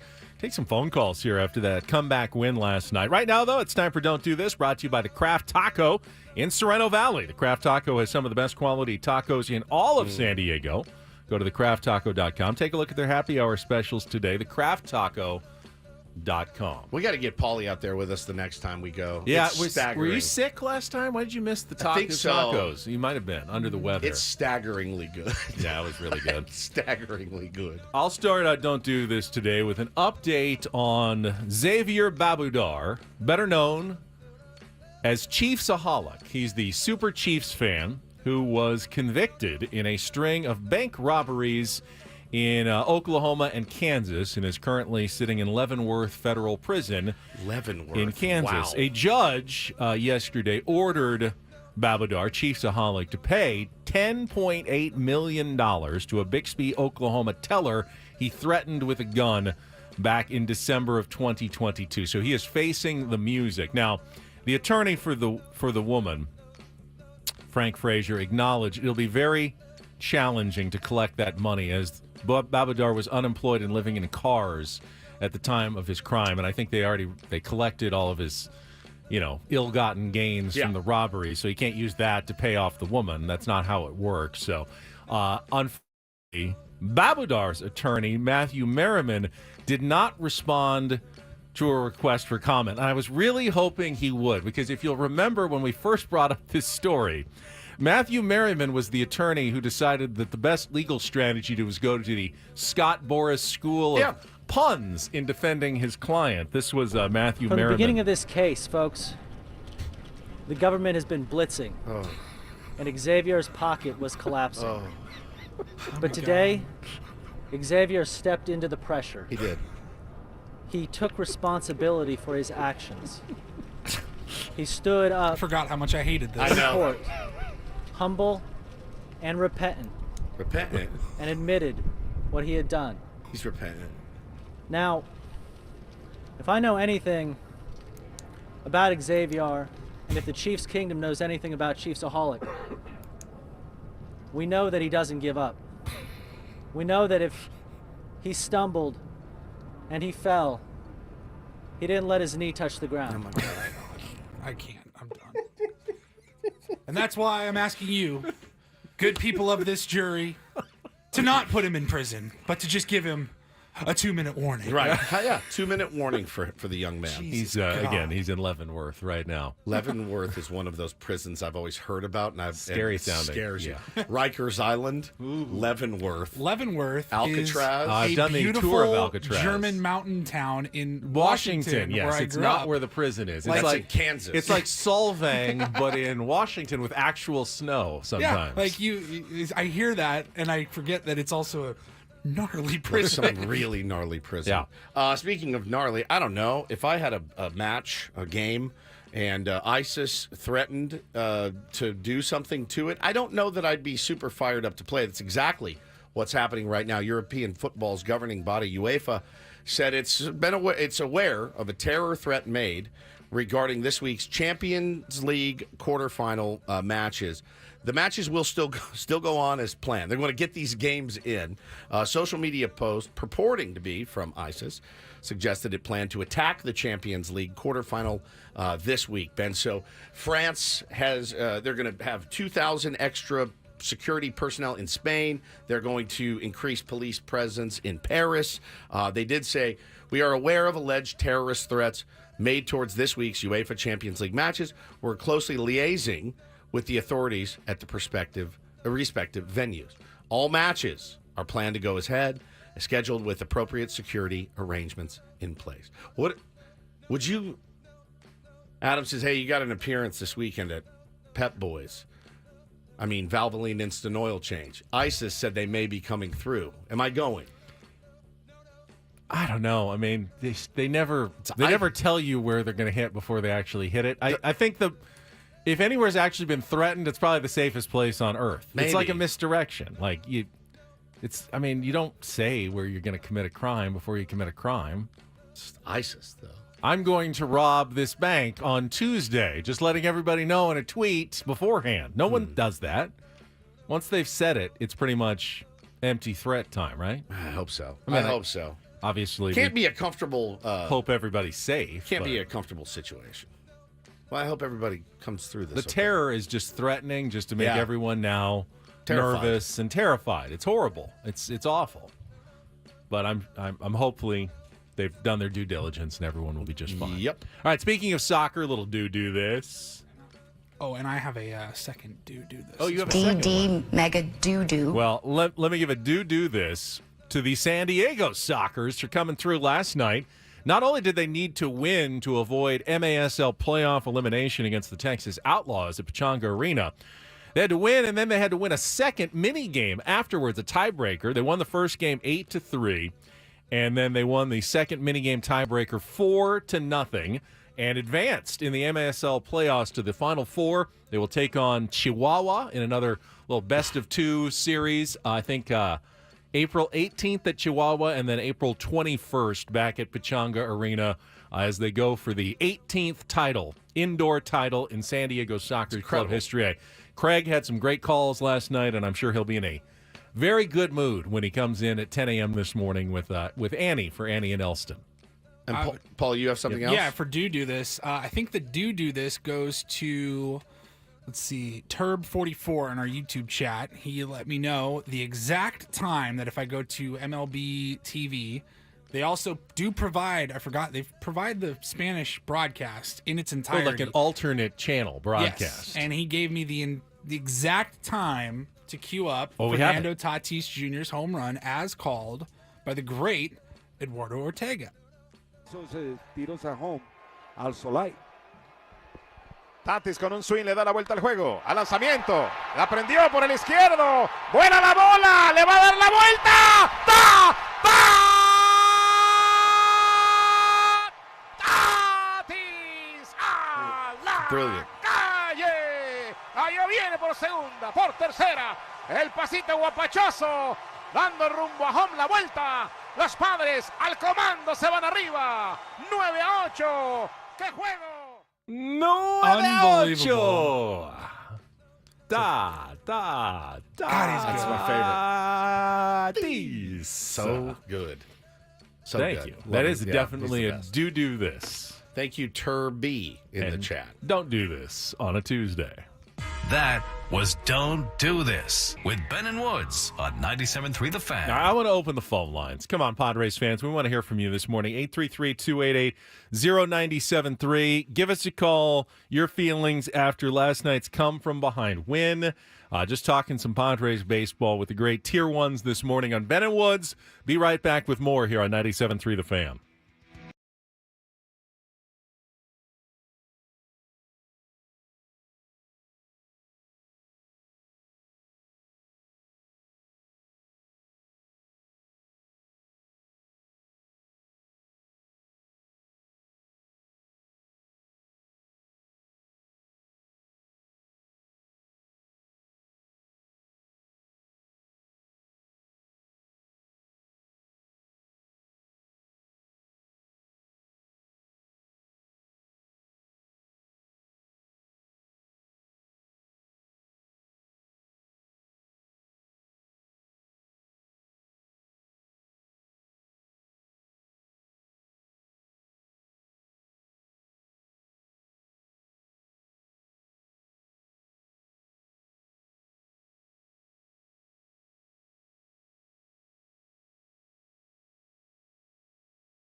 I promise. I'm not trying to shame anyone for tuning out or leaving early. I'm just curious for people who truly turned the game off last night at 8-0. I just want to know how you found out. Like, was it an alert on your phone? Did it not happen until this morning? Did someone call you and wake you up? To me, it's just a fascinating case study. It's a baseball season. It's 162 games. There are very few people, Woods, who watch every inning of 162 games. If you're not a broadcaster or a player or employed by the team, even the most diehard of fans, you got a wedding, you got something. You have to check your score, your phone every couple innings for a game. Not everybody watches everything. And if you're going to punt on 3 or 4 innings, down 8-0 in April is a pretty good time to punt on a couple of innings of the baseball season. I couldn't agree more. And yesterday was one of those days where I was finding myself going, let's go. What's taking so long to get to 6:40, right?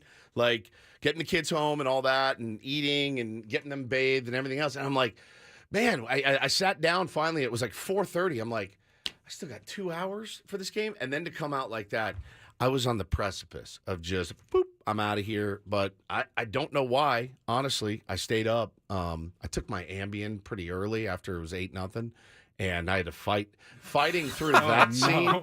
Fighting through that scene, like watching that game. No, I don't want to go. Like, oh, no, it's exciting. This I is don't want to so go to good. sleep. And then you're worried after it's over. After it's over, you're like,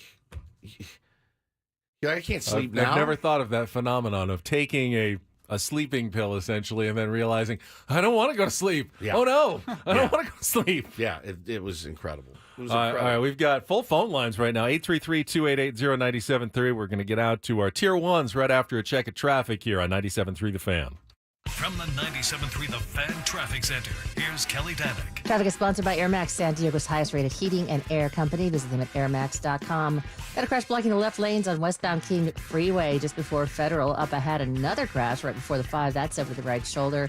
In the North County, westbound 78 before Twin Oaks Valley, we are getting reports of some sort of construction debris in the 2 right lanes. Looking for the best in HVAC? Choose Air Max, San Diego's highest-rated heating and air company with free diagnostics on all repairs and estimates. See why over 1,300 happy customers have given Air Max 5-star Yelp reviews. See Air Max today at airmax.com. I'm Kelly Danick with Ben & Wood, San Diego's #1 sports station, 97.3 The Fan. Ropey in the chat says, found out this morning hearing Woodsy on YouTube.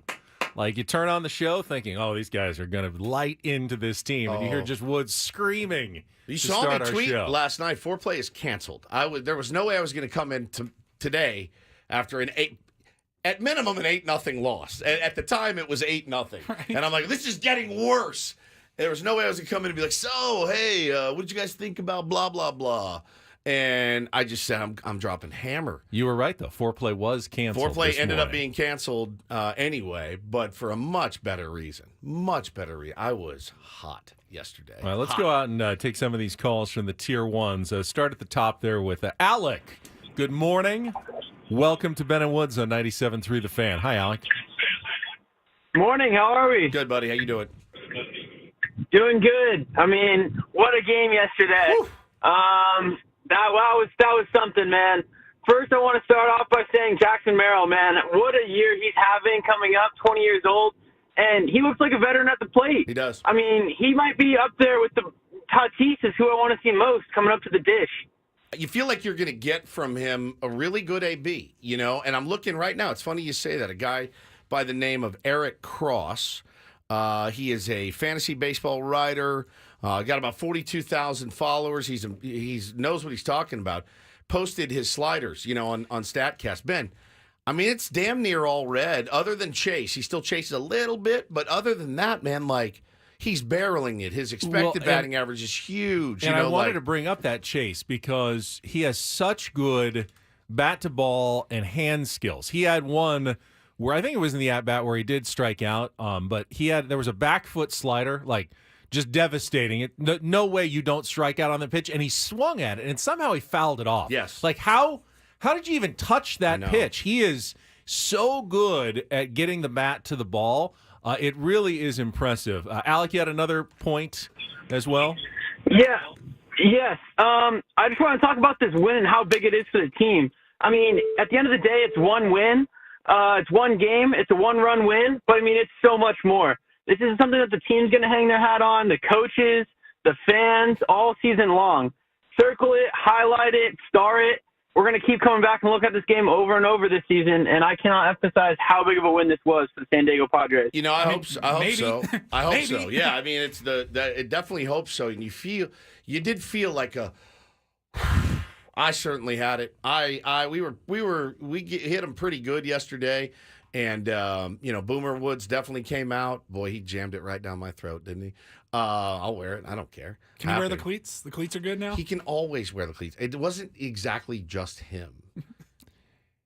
But I said I like wins. It's hard after losses to be like, hey, here's a new belt that I'm selling. You know what I mean? It's tough. He's doing it before the game, though. Both. Been both. And it's not, like I said, it ain't just him. Boomer Woods has turned green in our YouTube chat again. So I will say, and be a voice of reason. Of course, in every great season, like the 98 Padres, I remember an early April Steve Finley grand slam to win a game. Yeah. Obviously, in 2022, when they went to the NLCS, you had the Jorge Alfaro walk-offs early. There are always those games early in the season in memorable great seasons where when you play the highlight reel of the season, this is kind of where it started. And could this be one of those games? Absolutely. I can see a universe in which, in November, after however the Padres, however well they do and get to the playoffs and make a run of some sort, that we're playing this highlight as like, man, this was great. But there are also teams that have great moments early in the season and go on and don't do anything 100% later in the year. It's just the reality of baseball. It is, and but again, doing something, accomplishing something that you haven't really done as a team together gives you the peace of mind to know we can do it. We've done it before. We can do it again. It doesn't guarantee you one damn thing. They could go out and lose 7-0 today because this game is very stupid. It's very, very stupid. It doesn't make sense. And honestly, like, not to pound like gambling home or anything like that, Ben, but there are times you look at things in baseball and you go, okay, we've got our ace on the mound. They're doing a bullpen day. Feel pretty good about the way that the guys are swinging the bats. I'm going to put a little money on this. Go out and the ace gives up 5 runs in the first inning. It's just, that's this stupid game that we all love so much. There's no rhyme or reason to it. And I don't know, anyone that tries to prognosticate this game shouldn't last year have taught you that. Shouldn't last year have taught you that you just can't call it. No one had the Diamondbacks and the Rangers, and if you said you did, you're probably full of it. But you can sometimes. I mean, you call the Dodgers winning 100 games and winning the division. I mean, if you truly take care of business, you can call some things. Very broad strokes, though. You know what I'm saying? Very broad strokes. Will the Dodgers make the playoffs? The answer is yes. Yes. They're going to make the playoffs, right? I mean, other than that, it's maybe. But here's the thing. Didn't we say that about the Padres last year? Of course they're going to make the playoffs. I thought the Red Sox were going to be 0-9. They look really, really good. I mean, they're playing their hearts out right now. They're starting pitching's good. Their bullpen that was supposed to be a turd, they're pitching great again. It's There's early, just as many surprises as there are sure things in baseball. Yeah, for sure. Occasionally the sure things come through. Way more. There's way more surprises than there are sure things. We'll see. Hopefully there's some pleasant surprises in store as well. Let's go to Nick next up here on Ben and Woods on 97.3 The Fan. Good morning, Nick. Good morning, fellas. How we doing? Nicky, how you doing, buddy? I'm doing good. Hey, I'll keep it super brief. I got a couple things. First one, apologize to the YouTube chat for my technical difficulties. That's on me. Not sure what's going on. I was at the game last night, and a couple things really stood out. The first one was the Cronenworth caught stealing Amaya with an unbelievable pick and throw. I was like, holy smokes, we can't catch a break. And then we got Tyler Wade jumping out of the way of a 2-2 pitch. And I know it's not college ball, but I'm like, dude, we're chasing 8. I need you to wear that ball in the ribs. You need to be on. And, I'm sitting there going, it's the same old Padres, holy smokes. And then Jake Cronenworth just refusing to quit. That at-bat was so fun to watch, and then he sends it almost to the second deck. Yeah. You could just feel it. You could feel it like, hey, maybe it is different. And then, 20 minutes later, we're only chasing 1. Rest is history. Yeah, it was awesome. It was an awesome. I'm glad you got to go to that game. It was pretty special. But yeah, I mean, again, it means absolutely nothing to today, other than the mood of the team.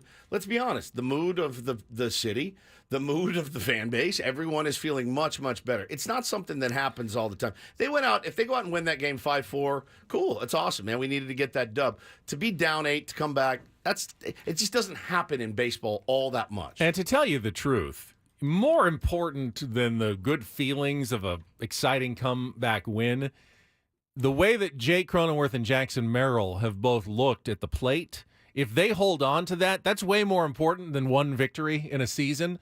We both said in spring training, two guys who are going to determine a lot of whether the Padres can be successful and surprise some people. They need Jake to have a good season. Which, again, I said yesterday, is unfair. It's massively unfair for this fan base to put anything on Jake Cronenworth and Jackson Merrill, who combined make what? $11 million combined. We have our priorities in the wrong place, I think. And again, Tyler Wade, Nick's calling out Tyler Wade for not wearing one. I get that. These are not the guys that are supposed to be doing it. They're just not. And I'm not going to ride Eggy Rosario very hard. I'm not going to ride Graham Pauley, who's had 15 ABs, very hard. I'm not going to ride Tyler Wade very hard. It's Manny, it's Xander, it's Toddy. And two of those three, I said last night, Stars got to do star stuff, and they did. And we win that ball game because of it. Yeah, true. But what makes baseball so unpredictable is Jake. What did he do? I mean, he's been working hard the last couple of years, moved his hands a little bit, and all of a sudden now he's back to what he was a couple of years ago. I hope that vulnerable, remember? I hope that holds. And Jackson Merrill, you're not supposed to be able to do this at age 20. He doesn't know that, though. So let's not tell him. I'm not going to. Don't worry. He does not need to know. He doesn't know what he doesn't know. And it's like... It's more 100%. Than fair to be skeptical. Like, no, that it's not going to hold. That's not going to last. You can't do that at age 20. But he certainly looks like he can right now. And I really... I want to make that clear that... if somebody makes a bonehead mistake, a Tyler Wade makes a bonehead mistake, well, that's a bonehead mistake. That a guy that hasn't been the, most productive player in his career, he's found a way to stick, though, for some reason. He can help you. He can help this team win. In my opinion, he's a really good guy to throw in off the bench in the 8th inning when you need a bag or something. That's fantastic. But getting starts and things like that, That's not on him, man. That's not his role. So I'm not going to ride those guys too hard. A lot of guys are playing out of position. A lot of guys are getting opportunities, and they're making the most of them, which is awesome. But it doesn't fall on their shoulder. I also do want to point out that if there is one seed of negativity, the Padres are now getting nothing right now out of their third base offensive slot. Yesterday, all three of them played. Wade, Rosario, Pauly, 0 for 4, 3 strikeouts. I think Pauly popped out on his at-bat. After a hot start, Tyler Wade's cooled off. Eggy had the one home run but has done nothing, and Pauly had the one home run and has done nothing else. I don't know. I mean, Manny will be back at third, but those guys can't be your DH once Manny is back at third base. I've said this before. No. I will reiterate it. It is right now turning into a black hole. Wherever you put them, 9th, 8th, 7th, doesn't matter. They're not getting anything out of that spot. And to me, AJ has to do something about that position. And it's likely going to be DH, and maybe you just be patient until Manny's back, because there's no reason to sign a third baseman when you got Manny coming back. But you will need a designated hitter by the end of the month, and I'd hate to lose out on one of the guys who's available. I think you need to act sooner rather than later there. Yeah, and Pauly needs at-bats in the minor leagues. Yeah, it's not working right now. Go tear it up. Go tear it up down there, and I support that fully. But again, if you went out and signed Brandon Belt today, where does he play tonight? Not tonight, but when Manny's back, I know exactly where he plays. Well, if you sign Tommy Pham today, Jerkson's playing pretty well, so do you... Yeah, you can wait a couple more weeks until Manny's back, but they might not be there either. Because other teams need some You could help also too. sign someone and give them, a week in the minors to start swinging and getting into shape for when Manny is back. And he is trending. He was throwing yesterday. Yep. He's throwing from third to first again for the first time since we were back there at spring training for the first couple of days. Yep. Seems like the arm's feeling better. And, hopefully Manny will be back at third. But when he is, you need one more player on this team. Unless you think it's Jacob Marcy, who is still swinging and I think pretty well in the minor leagues. But I don't know that you want to make him your designated hitter. Jurickson could do it. I mean, if you sign Tommy Pham, Jurickson could be your DH and Tommy Pham could play left, or they could split time in left. But to me, you're still one player short here of whatever you're going to be eventually. And I don't know that means you're one player short of winning a World Series. You're one player short of being the most complete version that this team is going to be this season. And whatever the potential is, it's going to be greater with one more player that I think you do need. I know it's still a small sample size and they want to give some of the young guys a chance, but Tyler Wade's not one of the young guys they want to give a chance. He's not. He's not a prospect. No. Graham Pauley is, but he's not getting a chance. He's getting 3 at-bats a week maybe. He needs to start playing in the minor leagues every day. It's time. It's time to make the move, whatever it's going to be. I don't think you're going to regret adding one more bat at this point. I've seen enough. Tommy says move Campy to DH. Well, yeah, then Higgy's catching and also in the lineup too. I'd like to see Sullivan up, but again, his numbers in AAA are almost certainly a mirage and not sustainable on the big league level. Yeah. And he's not an everyday catcher either. Correct. Campusano's your everyday catcher. I would love for him to be able to DH on the days that he's not catching at least once in a while, but Campy's your catcher. They need one more player. They do.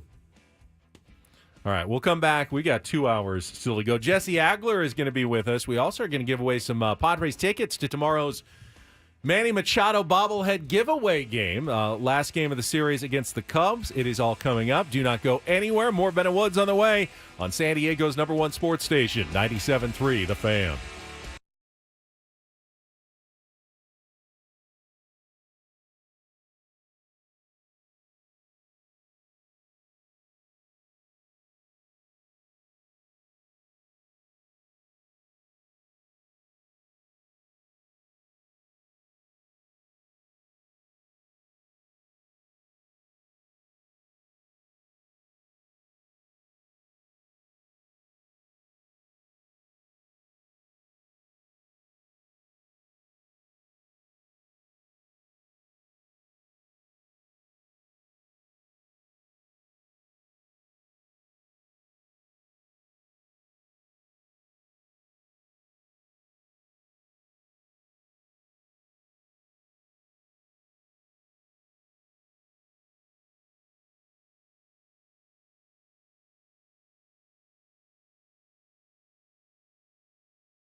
We are halfway home on a Tuesday. Ben and Woods, 97.3. The Fan. And great to be here with you. Looks like a beautiful day. I wanted to, I said yesterday I wasn't super excited. Let me introduce the show. I'm Woodsy. That's Paul Reindl, the executive producer. Ben Higgins, your friendly neighborhood sports anchor. Wanted to get some Eclipse talk going because I went, as I mentioned, in my QC Kinetic spot. Had to drag my ass to choose fitness. I have not been going to the gym. I've been doing little things here and there, but I have not been going to the gym. I've just been tired. Just like, blah. And so I dragged my ass there, and I could see some people standing out front, looking up. They had the glasses and whatnot, and I just kind of walked past them, went in, got my workout in. And as I walked out, that was that spooky dimmer than yeah, usual. I was doing my dog walk, and I didn't have the glasses, so I didn't look up. But I could tell it was definitely not the right light level for 11 a.m. The right hue. I went to Target after work, and when I walked in, I didn't really notice anything. But walking out 20 minutes later, I'm like, whoa. Apocalyptic. It's like creepy. So when I walked out of the gym, the one of the girls that works there goes, hey, do you want to look up? And she had the glasses for all the patrons. I go, oh, that's pretty cool. So I put them on, looked up and went, oh, all right, very cool. And I gave them back, and I walked back to my car, and I went home. Now, I walked in my room, had a couple hours to kill before I had to pick up Bo from school, and my room was nice and dark. It was like, it was dark. Everything was a little bit darker, and I said, ooh, this makes for a good environment for a nap. And so that was my experience. And then when I picked Bo up from school, he got in the car and he had his Eclipse glasses on and was telling me all about it, how cool it was. So it was pretty cool. My parents were in the Path of Totality and said it was amazing. Said it was just incredible. I saw some of the coverage starting like in Mazatlan, Mexico. And yeah, they had parties north, and stuff. Yeah. People were so, almost, okay, I get it. It's unusual. It's rare. But they were treating it as almost like a religious moment. Like this brings the unity that brings us. It was basically, shout out to his family. I hope there's peace and unity that the Eclipse brings to everybody in the Path of Totality. I thought it was a little bit over the top at times. The videos from like the stadiums in the Path, like in Cleveland, was awesome. That was really, really cool to see. To me, though, here in San Diego, it actually brought back bad memories. Because it felt like when we had all the wildfires and everything was like dim because of the smoke and everything. Yep. It's like, ooh, I remember this. And it was not a good feeling when we had those wildfires. For like 4 days, the light level was a little like orange and dim the whole time. Feels creepy. It felt creepy like that for at least, only like 30 minutes. But definitely noticed a difference. Yeah, it was cool. It was cool. And then it was over, and you go around your regularly scheduled day of waiting for Padres baseball to start at 6:40. But Paulie showed us this morning on his phone. Oh my God. This is trying to erase that from my memory, bro. This is a nightmare. Paulie said they had a lizard in their house last night, and I go, oh, okay. Well, we love lizards. My kids love lizards. It's like a Gila monster. Animals. What did you say? It's like a big dragon, Gila monster dragon. It's a Gila monster. Gila monster. It's fine. Gila monster. He owes us those. When he gets a chance to get us, he can get us. Like when we drive to Fantasy Camp, you go through Gila Bend. It's Gila Bend. Look at it. He's so excited. Listen, turnabout is fair play. Sorry. Turnabout is fair play. Dude. Well, animals, I don't know if it had anything to do with the eclipse, but their behavior is weird, notably weird. Like they're off on their rhythms because of an eclipse. They think they start shutting down and then it gets light again. And that's a real, absolutely thing that animal behaviorists have studied during eclipses. The light level just messes with them way more than it messes with humans because we can kind of understand what's going on, but they don't. And they start going into night mode and then they go back into day mode and it's like really weird. So. Well, dude, this thing like creeped into the house somehow. I don't know if a dog brought it in. I don't know how it got there, but I'm cooking dinner last night in the kitchen. I walk over to the sink, and the way our like counter, it goes fridge, sink, fridge, dishwasher, sink, oven, kind of all along the wall. And this MFer was like creeping in from like behind the fridge, and he was just walking towards me. And I'm like, oh my God, I'm going to the sink, and he's right under there. And I'm like, ready to vomit because I don't know what it is, man. Like animals like that, little creatures, little critters that aren't supposed to be in your home. I was ready to like, come on, Polly. It's just a lizard. Yeah, we me have too. millions of them around. And then he showed me the picture, and I go, it's like a cat. Okay, It's the this size one, of a cat. this was a terrifying Like lizard. 14, 16 inches long. It was huge, and the fact that he was just marching right towards me with no regard whatsoever, and I'm like, no. And I'm like, what do I do? I don't want to I didn't want to kill it. If I had a shotgun, though, that's what I would just. I mean, it was. Do you have a picture you can post? I could probably put it up here at some point. Yeah, post it in the It ended chat. up hiding behind the stove, behind the oven, which I was using. So I had to like pull the oven out of its little, cubby in the cupboard or into the countertop. Pulled it out, and he was just creeped up in the corner there, and I had to like shove a broom and just kind of He's rolled up, sweep dude. him Like out. looks like a rattler, man. Yeah. I would have lost it. I mean, everyone remembers my rat story. I had a rat in my house, and I was ready to burn my house to the ground. Burn it. I went into the bathroom at one point to see if I could locate it, and it had maneuvered up into my towels that were hanging, and then he jumped off of the towels when I ran in. You've never heard a woman scream like as loud as I screamed that day, and I had to have a buddy come over and help me get it out of there. I would have. We have lizards around our house, and they're cool. My kids love to like look at them and chase Outside. them and stuff. Yeah, outside, and they're all around their school. If a little one got in the house, no big deal. We got 3 cats. That thing's not going to make it 10 minutes. But this thing was not a little lizard. It was a big, big lizard. I think it might have gotten out of someone's home and their cage. I thought it looked like a rattlesnake that grew had feet. Yeah. And it's gone? You got it out? Got it out. We used, we have like a little dog gate to keep dogs out of the kitchen or something, and had to just kind of scoop it, move it around. We Like kind of like made it down. a little walkway from the kitchen out the door, and I just kind of swept it in that direction, and he crawled on outside, and then I just shut the door and was like, I had to recover. I was like, oh my god. Yeah, I'm not great with Ugh. lizards and snakes and rats and really any spider, anything. In the Really not house, it's great. like just it's not okay. It's not okay. If I'm on a walk, if I'm out walking outside, and I see some lizards. I mean, you see a rattlesnake, that's still like that's not okay. But dude, something about them being in your house when they're not supposed to be is just not good. Lenny in our YouTube chat says the Eclipse got people horny and other behaviors came out. Weird day in OB for sure. I'm sorry, what? I don't think that the Eclipse is known to cause those kind of behaviors. Maybe the Eclipse caused the Padres to come from behind 8-0. Like weird Eclipse behaviors yesterday. In the Obetians being extra horny because it was the Eclipse. That is something I would like to discuss further. Is that a real I hadn't heard real that. phenomenon? When I went out after the gym and looked at that little sliver, it didn't make me any hornier than I usually am at about 11:30. Apparently in OB, things were going down yesterday during the Eclipse. I mean, that's wild. According to Lenny. Could have just been because it was a Monday. Yeah, just a Monday, long weekend. Things get weird in OB. No, I mean, it looks like twilight, so you're thinking, all right, it's time for a cocktail and relax. Yeah, but it's like 10:30 in the morning. Yeah, You but still know. But it looks like it's later in the day, maybe. All right. Well, whatever floats your boat. Whatever Apparently so. floats your boat. That's all I had, man, for foreplay. And foreplay was going to be me screaming at the team, but I didn't have anything to scream about last night. I had something to scream for, but not about. What an epic win last night for the Padres. And now, the worst part about baseball, great, do it again.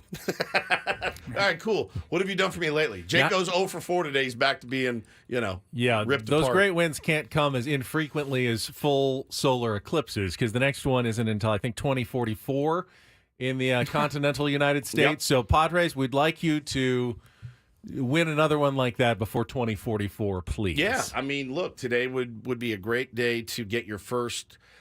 I know they won one against the Dodgers and then won one against the Giants after a week in between. I'm not going to count that as a 2-game winning streak, but this would be a nice time to check that box. You already had the late inning comeback and down 8 runs. Done. Grand slam. Check. Like, let's go out and win a ball game today. I'd like a laugher, if I'm being honest. I'd like a nice 9-3 victory for our San Diego Padres. Yeah, I think today important in building off of that momentum. No because question. if you simply go out and you lose today. What's the RD at right now, Ben? What's the RD at? It's run differential. Run differential? Yeah, you should know plus that. 1. We're at plus 1. We were at 0 going into the game yesterday. Boy, you roll a 9-3 victory today. You're a happy camper. Well, and you get back to 500. Yeah. If you win today.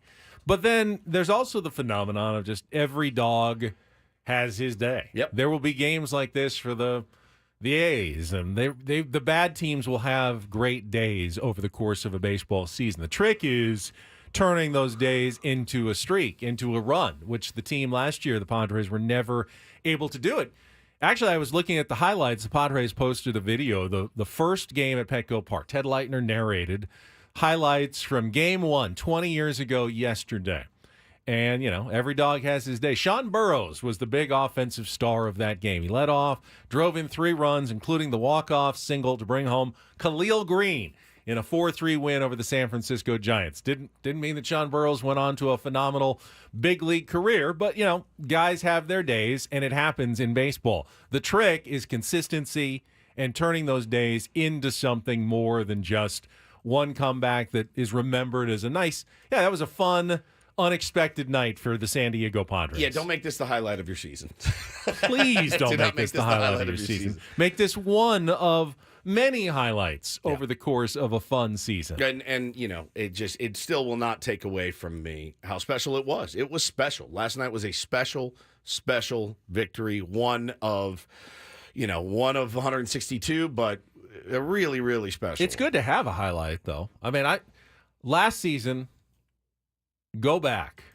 I mean, what was the highlight? The Fernando stealing home. Yeah, probably. That was like my highlight. That was probably Sanchez's grand slam was cool, but there were no moments really to get excited about. That's for 162 games to only be able to think of a couple of special moments like that is unusually small for a baseball season. Like Ha-Seong Kim had a walk-off on April 3rd. Which is very similar to, Fernando almost had a walk-off. It felt like a walk-off kind of a moment. Didn't David Dahl hit the one right before to tie it? Yeah, That's how long ago that was. So, hopefully we don't have a repeat of that where that's the highlight the first week and a half into your season. That's a good point, Paul, because that happened very early, and you thought, just like 2022, it's going to be walk-off city, and they're going to have all kinds of moments like they did the year before with Jorge Alfaro and LFGSD, and it's just picking up where they left off, and it wasn't like that. Sanchez's grand slam didn't come until August 16th. Yep. Fernando stole home on August 17th. So we went a good few months in between significant moments. You can't let that happen again this year. If you want to have any kind of a decent season, this can't be a one-off cool day and then it's forgotten about immediately. Yeah. It's got to be the start of something bigger going forward. Got to. It was special. I loved it, and again, great. Now you have to do it again. What have you done for me lately? Go out there and take it to him again today. Speaking of doing it again, this worked well last week. It ended up getting us Dewlap for our first Incorporator word. So I want to throw it out to the Tier 1s again. If you're on the YouTube chat and you've got a crazy Incorporator idea, or if you want to tweet us at Ben and Woods, submit them now. You've got about 20 minutes before Jesse Agler joins us for the second Incorporator of the season. We'll get his thoughts on the comeback last night and getting to call such a special game like that. All coming up with Ben and Woods. We'll be back after a check of traffic here on 97.3 The Fan.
chat I for see the that. Incorporator. I'm excited by the possibilities for the Incorporator coming up. Before the Incorporator, in the next few minutes, and someone give me an electric shock if I forget, we will give away Padres tickets for tomorrow's game against the Cubs. It is the Manny Machado bobblehead giveaway, and tickets are still available at Padres.com/tickets, but you can win a pair coming up here in just a couple of minutes from Ben and Woods and 97.3 The Fan. And it's a, 3:40 start tomorrow. It's a 7:07 start today. According to Sam Levitt on the postgame show, I heard the end of his postgame show last night. A drenched Sam Levitt from the loft at the Western Metal Supply Company building for about an hour and a half going long on the postgame show last night. I'm sure he was starting to get pretty cold by the end of the night after getting drenched by Manny and just the Tatis getting dunked by the Gatorade bath, and he took a lot of it. But 7:07 first pitch, 6:07 Eco Water SoCal pregame show. So you're feeling like it's going to be a pretty late night again tonight at Petco Park. There it is. So good. I'm not sure who the higher pitched. I think it was Tatis. Both. I think both That were was Tatis. both Tatis. Yeah. The and then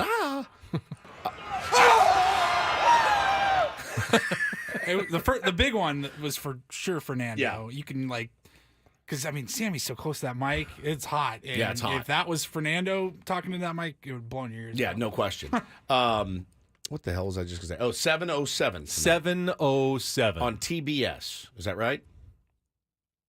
Tonight is the TBS I believe. game. I thought we went through this whole rigmarole. We talked about it, but we never actually looked it up. Somebody, TBS game. It is a TBS game, but not on Padres TV, or is it also? I think it's also on Padres no TV. on Padres TV. Oh, maybe that means no, also on Padres TV. Then someone says it's both. yes. We are dialed in. Yes, it's on Padres TV. Okay, good. The yes on Padres TV. Yes on Padres TV. Yes on TBS. And TBS, Padres TV, yes. Out of market only on TBS. Apparently no on TBS. I'm going to take a nap. Unless you're some other part of the country. I'm going to take a nap at 5. That's a good plan, actually, for you.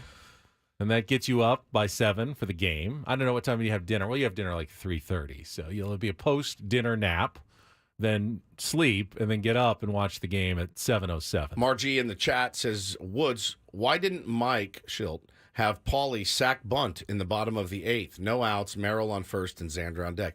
My guess is that bunting sucks, probably. I think that would be because bunting is terrible, and Graham Pauley's probably not much of a bunter, and he probably didn't want to give away outs with so few remaining, would be my guess. You're trying to do some damage there, driving those runs. But my general consensus is that bunting is terrible, and you shouldn't do it. Well, they did try the other day with Kyle Higashioka, Sure did. and he struck out, bunting one foul with 2 strikes. Yeah, terrible. It's swing the bat. It's definitely given what the metrics, given what the sabermetrics say about bunting and the value that you're losing. Yeah, that it sucks. It's become a part of the game that teams don't focus on that much in practice anymore. Because why would you? Why would you spend a ton of time practicing something that the numbers tell you if you actually do it, it's lessening your chance to win? Yeah. So they don't practice it nearly as much as they used to, which means when you actually do kind of want one, the guys aren't as good at it anymore. They just aren't. They're focusing on other parts of their game. They're trying to drive the ball, and they're not practicing a ton of bunting. They do, you'll see them try to lay 1 or 2 down, and I don't even know if I see that anymore. Do they always start batting practice with a bunt or 2 still, or have they kind of even abandoned that practice in the big leagues? I don't know that I've seen it. I mean, you know why I still practice bunting? Because I'm a terrible hitter. That's why. That's why I still practice bunting. I can bunt. They cannot. You guys don't. I will. Trust me, if we get up, if it's first and second in the 8th inning and I come up to the plate, nobody out in the Tier 1 game on Sunday, I'm laying it down. Why? Because I'm a terrible, unconfident hitter. I'm pretty sure Mike Schilt will still see very rarely. There's going to be some value there. You've got, the winning run at second base, nobody out. You want to get him over to third with 1 out. We did that with Sugar a week ago, and we didn't get him in. It just... Giving away outs, especially that late in the game, just doesn't make a lot of sense to me. Nobody bunts in adult league. You'd be surprised, buddy. They actually do. Unconfident. Now, bunting for a base hit is a different story. That's a different story entirely. 100%. Third baseman playing way off the line. Boom. Drop it down. Take Giants it easy did now. that to good effect against the Padres a couple of Matt times. Carpenter did it to us. Cardinals did as well. Yep. It was We beautiful. haven't seen a lot of Padres even bunts for base hits so far this season. Padres have plenty of speed in guys who can do it, but it doesn't seem like it's a big part of Mike Schultz's philosophy to employ the bunt. Maybe once or twice so far this season. I know Higashioka's didn't work out. That's the only one I can remember so far. Swing it. So that's probably why they don't do that. Yeah, I mean, you're trying at that point. You're down a run, and you're not playing for a tie. You want to win that game. You've battled your ass back. You're trying to win that game. Grant Pauley's going up there. He's going up there trying to hit a gap there. You know what I mean? That's what he's done in his very short big league career. He's trying to do that. That's what he's done in the minor leagues. That's what he works on. He's working on trying to barrel a ball into the gap. He's going to come around and score. Let's have a big inning here. Let's try to win this baseball game, not playing for one when you're down one. So I have no problem with that. I loved it. And obviously it turned out really, really well. I'm not ever going to be a guy that's going to call for guys to bunt. Ever. Really. Unless it's for yourself. No, that's me. Yeah, no. The big leaguers. Me bunting extraordinaire. Presumably they've gotten to the big leagues because there's something about their hitting history that says they can hit, or they wouldn't be there in the first place. I told you guys. Nothing makes me happier than that pat on the ass after just costing my team an out. Hey, attaboy, Woodsy, way to move him over. If you're going to make an out, you might as well get some credit for it, right? When you're walking back to the dugout. Kid, unselfish. Good job. All right, let's give away these Padres tickets. Call now. Let's give it to the fifth caller, 833-288-0973. Send you to the Padres Cubs game tomorrow for the Manny Machado bobblehead giveaway. First 40,000 fans in attendance will receive a Manny Machado home run bobblehead, and you can get your tickets now at Padres.com/tickets. And then the Padres are off on the road for a little while after tomorrow's game, off on Thursday, and then they go up to L.A. to face the Dodgers. And then on to Milwaukee, did we decide, is the start of next week, continuing that road trip against the Milwaukee Brewers. All right, we'll come back. Jesse Agler, the voice of the Padres, and the Incorporator will join us. Got to call a fantastic comeback last night. We'll get Jesse's thoughts on it next here on Ben Woods, 97.3 The Fan.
We just mentioned last night was a bit of a late night. Tonight will be once again. So we certainly appreciate Jesse Agler getting up and, got to take care of everything going on at home right now. He is standing by.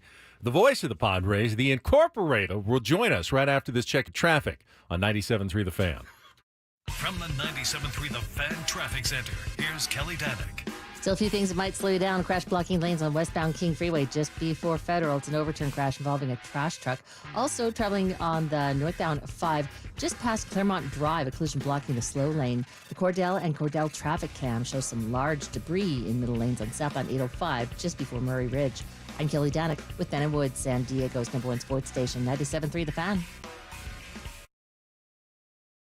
Here's the 1-0. Fernando hits it in the air to deep left. Happ is back at the wall. Gonna go! 2-run homer. And the Padres lead it 9-8. So I know Gwen and Chris sometimes play Rate the Radio Call in the afternoons. They do. I wonder, as Jesse Agler joins us for his weekly visit, Jesse, do you ever rate your own calls? Like, do you have your own personal favorites? And do you, go back and decide, I love that one. I could have done better on that one. What did you think of last night's Tatis go-ahead home run call? Oh, man. Of course, I think about that stuff far more than I should, and very rarely in any sort of positive way. It's just kind of the nature of my brain. And it's like maybe twice a year when I walk away from one going, man, I really nailed that. That just doesn't happen for me.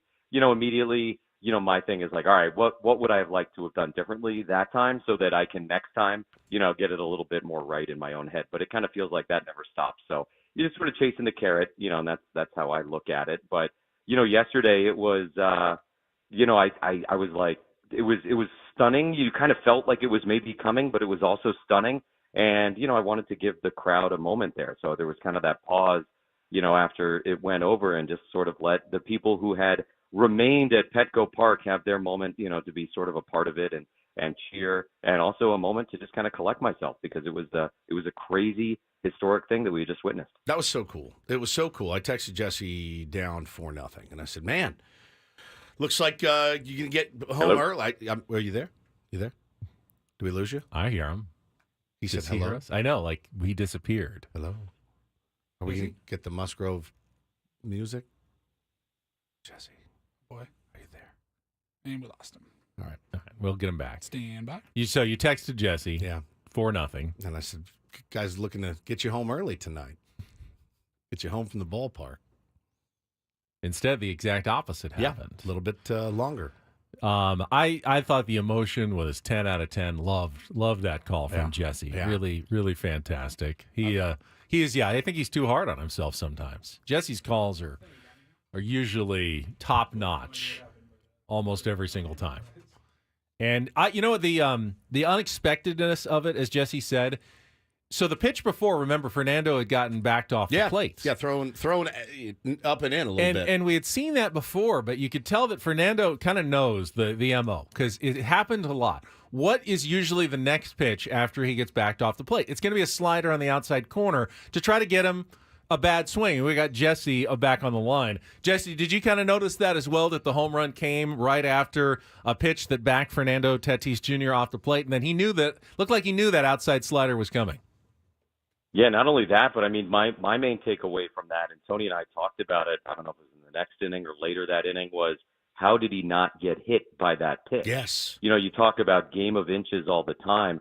Cronenworth just missing the home run on, I think, the first pitch of his at-bat, and then hits one on the ninth pitch of at-bat, which, that never happens, right? And then, whether it's a defensive play, a little bit of a bang-bang, or the ball just gets under Tauchman's glove and right. And then, if Fernando gets hit by that pitch, who knows how that inning unwinds. And I think most guys do get hit by that pitch. The way he sort of, moved his body and contorted himself and made himself smaller at the last second so that thing whizzed by his hip, was something that not every guy is capable of.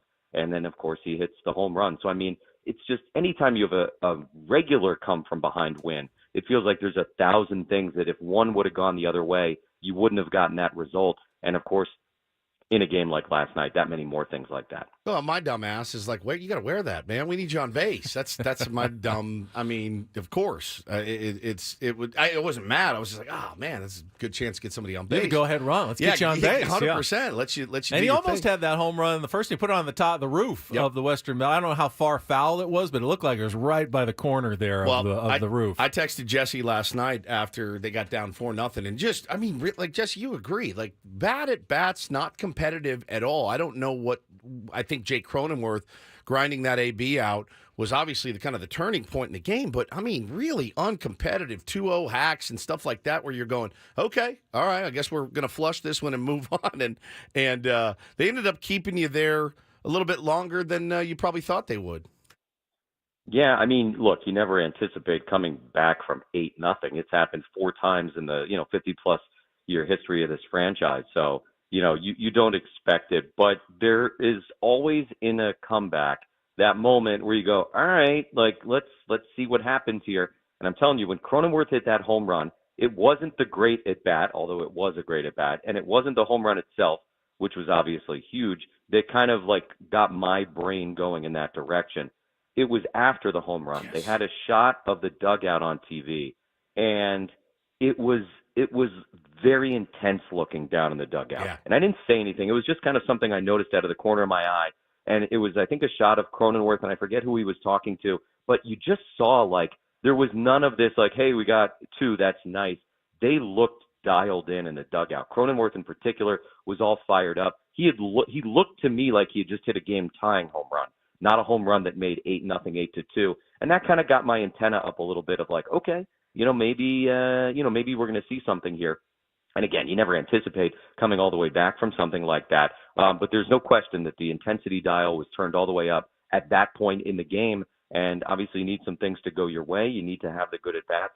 You can have the plan. You can have the mentality. Then you got to go out and do the hard part, which is execute. And they certainly did. And I think I said to Tony on the air after they got the big inning, they were still down, but I said, they've done the hard part. Now it's easy street from here on out. Not to say it's automatic or anything like that, but they had turned what felt like and looked like an insurmountable deficit into something very manageable in the late innings. And what do you know? They went out and did it. And it was Avila too, leaning over the railing of the dugout and banging on the side. Like he was fired up, and I said, "Oh, that's different. Now you're down 6, but it was cool." You're absolutely right. I know exactly what you're talking about. And Schilt said the same thing. He said guys were coming up saying, "No, we're going to fight." Listen.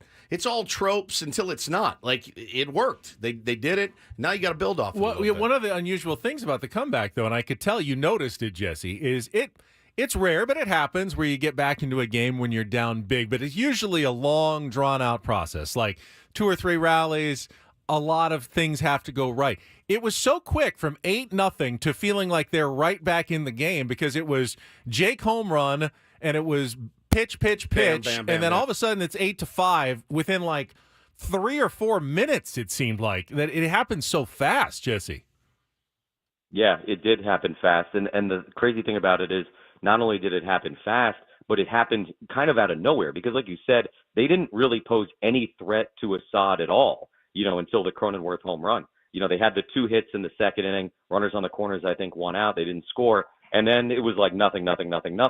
So it sort of lulls you to sleep a little bit, right? And it kind of is like, all right, I guess, as you said, Woodsy, I guess it's not happening tonight. And then all of a sudden you blink and it's a 1-run or a 2-run game. Yeah. So, yeah, I mean, it was a remarkable thing to watch. Look, these are not things we get to see all the time. Yeah. The Camarena game was historic for all kinds of reasons. That was 3 years ago. You might go another decade without seeing, them erase an 8-0 deficit in the late innings or the mid innings. But, man, it was fun. And I think also exactly what not only the team needed coming off, the last 2 series against the Cardinals and the Giants, but probably a little bit what the fan base needed as well. Because while so many things were kind of looking like last year, this does not. This didn't happen last year. Nothing close to this ever happened last year. They came close a bunch of times last year. I don't know how many times I would say going to the 8th or 9th inning, hey, the right guy's coming up, and nothing happened. I stopped saying that at some point because it was like they just never got over that hump. Yeah. So I think for all of us to see them do this early in the year, I think is really good, for our sanity, if nothing else.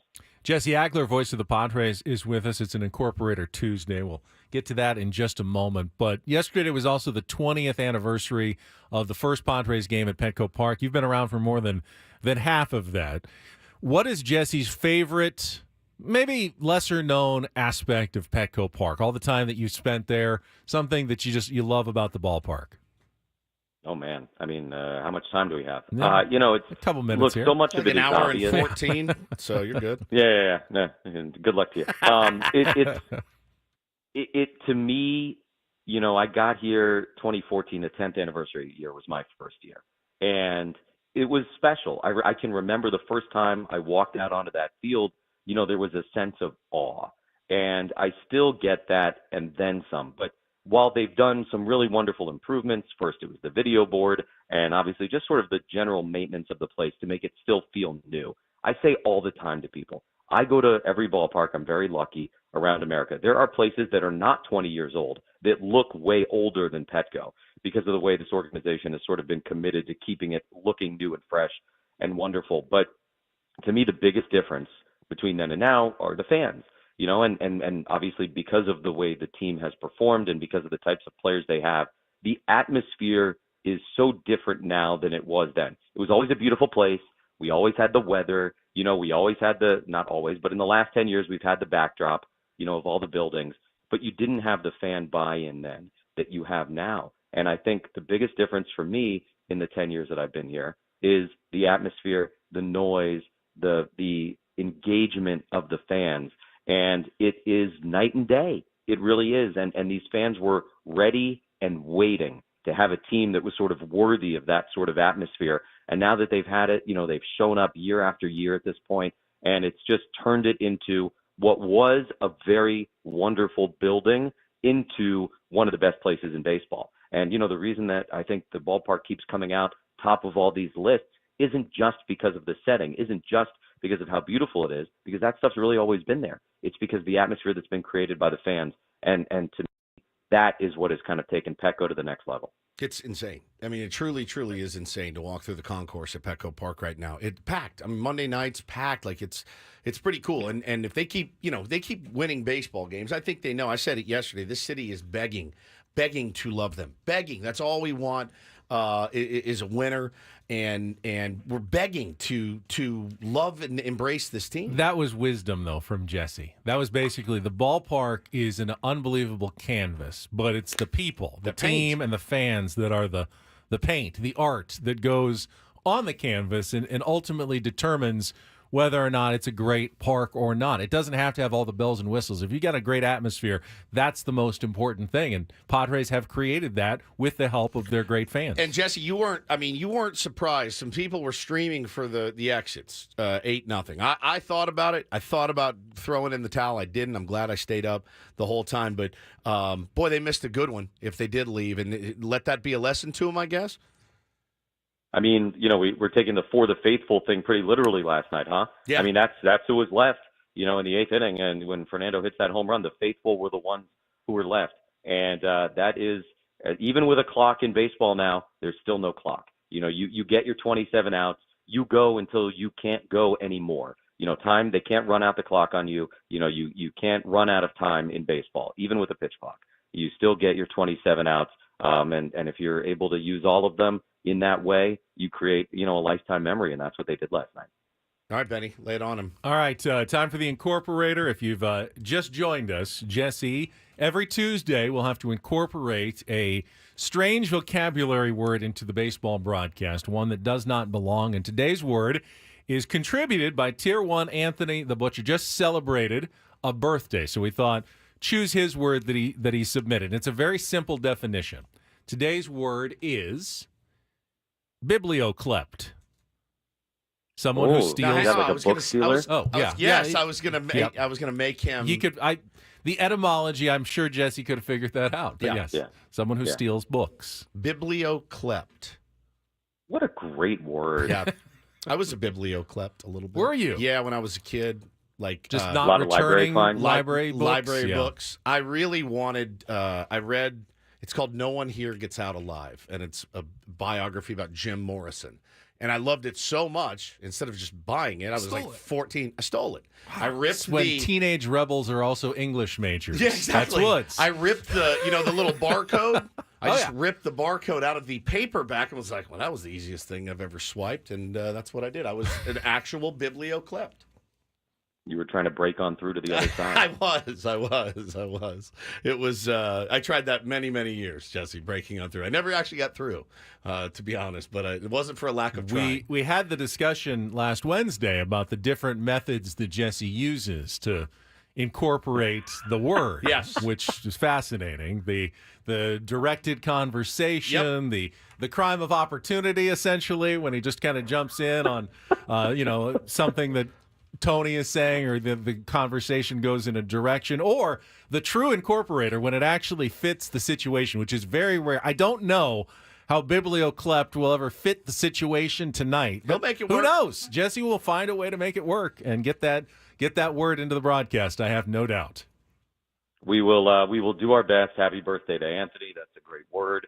And tune in to find out. We will, man. Thank you so much, and get some rest. Going to be another long one tonight. Hopefully another dub. Sounds good to me. Jesse Agler, the voice of the Padres, and our incorporator. You can tune in tonight, 7:07 first pitch, Eco Water SoCal pregame show with Sam Levitt at 6:07. It is Joe Musgrove on the mound for the Padres, and the Cubs are going again. What was his name? Brown. He's basically Ben Brown, spot starter. Yeah. Don't think he's stretched out enough to go. 11.12 ERA, nearly 2 WHIP. I'm going to choose to believe. I'm not going to say what I want to say. I'm going to choose to believe. That's what I'm going to do right now. But most of that is one bad outing. He gave up 6 runs in an inning and 2/3 against the Rangers in his first appearance. He actually threw 4 innings, 3 hits, 1 run against the Rockies his last time out. So he's coming off a better performance. Speaking of pitching performances, did anyone see Blake Snell? I did. Made his San Francisco Giants debut last night against the Washington Nationals. It was very Snell-like. Snellian in nature. And what was his final line? 3 innings, 3 hits, 3 runs, 2 walks, 5 strikeouts, 72 pitches, and he wasn't fully stretched out either, so Bob Melvin pulled him at that point. Now, Giants lose? Yeah, they lost 8-1 to the Washington Nationals. And the Nationals? Oof. Yeah, and it wasn't a great game. I mean, I saw like one of the runs scored on like a pickoff, and then the runner at third came home and the throw was late. I mean, is that, Blake's putting the traffic on, and he's responsible for that. But remember, all those walks that didn't come around to burn him last year, no guarantee that will happen the same way for him this season. Tim Kawakami, who writes about the Bay Area sports scene. Bay Area sports scene, tweeted something last night, and he says, was that a 40-pitch inning for Snell? Something around there. Excruciating to watch a veteran pitcher just not be able to throw strikes. And Padre fans, I didn't even think they were being mean to him. They just said, hey, man, that's the full Blake Snell experience. And we didn't know when he came over from the Rays either. He started raging on people and blocking them like crazy. But he's such a blocker. I was like, holy cow. He's blocked me before. So he did? Oh, yeah. Wait, what? I don't remember why he unblocked me at some point, but he is the most liberal blocker on Twitter. So Ryan tweets him, has this guy never watched Blake Snell before? He's probably blocked. He tweets this back, the Padre fan rage. I noted that Snell was having a tough time last night. I have watched him do this often before he became a Giant. The Ragers want me not to note it when it happens as a Giant. I'm confused. You're just enraged. Holy smokes, bro. That's Tim. He's not a bad guy. No, but he doesn't seem like his social media definitely gets a little chippy at times. How do you tweet that? I'm amazed that a veteran could throw 40 pitches an inning. It's like, bro, this is standard. Like, you better, what do they have him for, a year? 2 years? Yeah. Well, at least one, and maybe more. You up better to 3. dive in, pal. This is what you get for especially a while. in April. Especially in April that he hadn't had the spring training. Yeah. Man, Tim. I'll tell you one person who wasn't surprised at all by Blake Snell's performance yesterday, Bob Melvin. Yeah, 100%. Not at all surprised, I'm sure. We'll talk about that more. We'll get to the Ryle Report, final hour of Ben and Woods coming up next here on 97.3 The Fan.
Benjamin R. Higgins just brought up something that I'd forgotten about. And there's a couple things to parse out from his tweet last night, Paulie.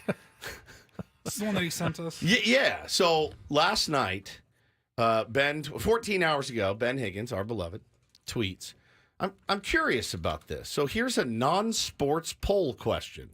When provided, do you use the sanitary toilet seat cover when in a public or workplace restroom? And then your answers are always or almost always, sometimes never, almost never. And so it was an interesting question, to be sure, and one that I hadn't thought of. But the other part that delighted me was that you felt the need to qualify to your vast audience, hey, everybody relax a little. I'm going to do something that's not about basketball or being positive about the Padres or whatever. Just want to warn everybody. It's coming. It's coming. I hope everyone felt like they had proper heads up, like here it comes. Don't freak out. Well, it wasn't like a dirty question. Or Well, it wasn't very like, dirty, actually. Well, you know what I'm saying. Like what position do you like? You know what I mean? Missionary. Like it wasn't anything like that people were going to get offended by. So, first of all, why the qualification? Again, I just felt like I needed to let people know that something unusual was about to occur. So, and out of my comfort zone. All of your tweets are about sports. 97% are sports related. Actually, my I'm life, looking right now. My dude. life is 97% sports related. All my family discussions are generally about sports. Sports related. I'm looking at it right now. You did have a banger yesterday about the Eclipse. I did. That was a non-sports That's tweet non-sports, as well. but it was a very I was topical. thinking about Kyrie Irving as I tweeted it. Yes, so that's true. That it was technically sports related. Sports in there as well. I died when I saw that. Like, I would like you to one time send out a tweet like, hey, I just saw the new Godzilla. It was really good.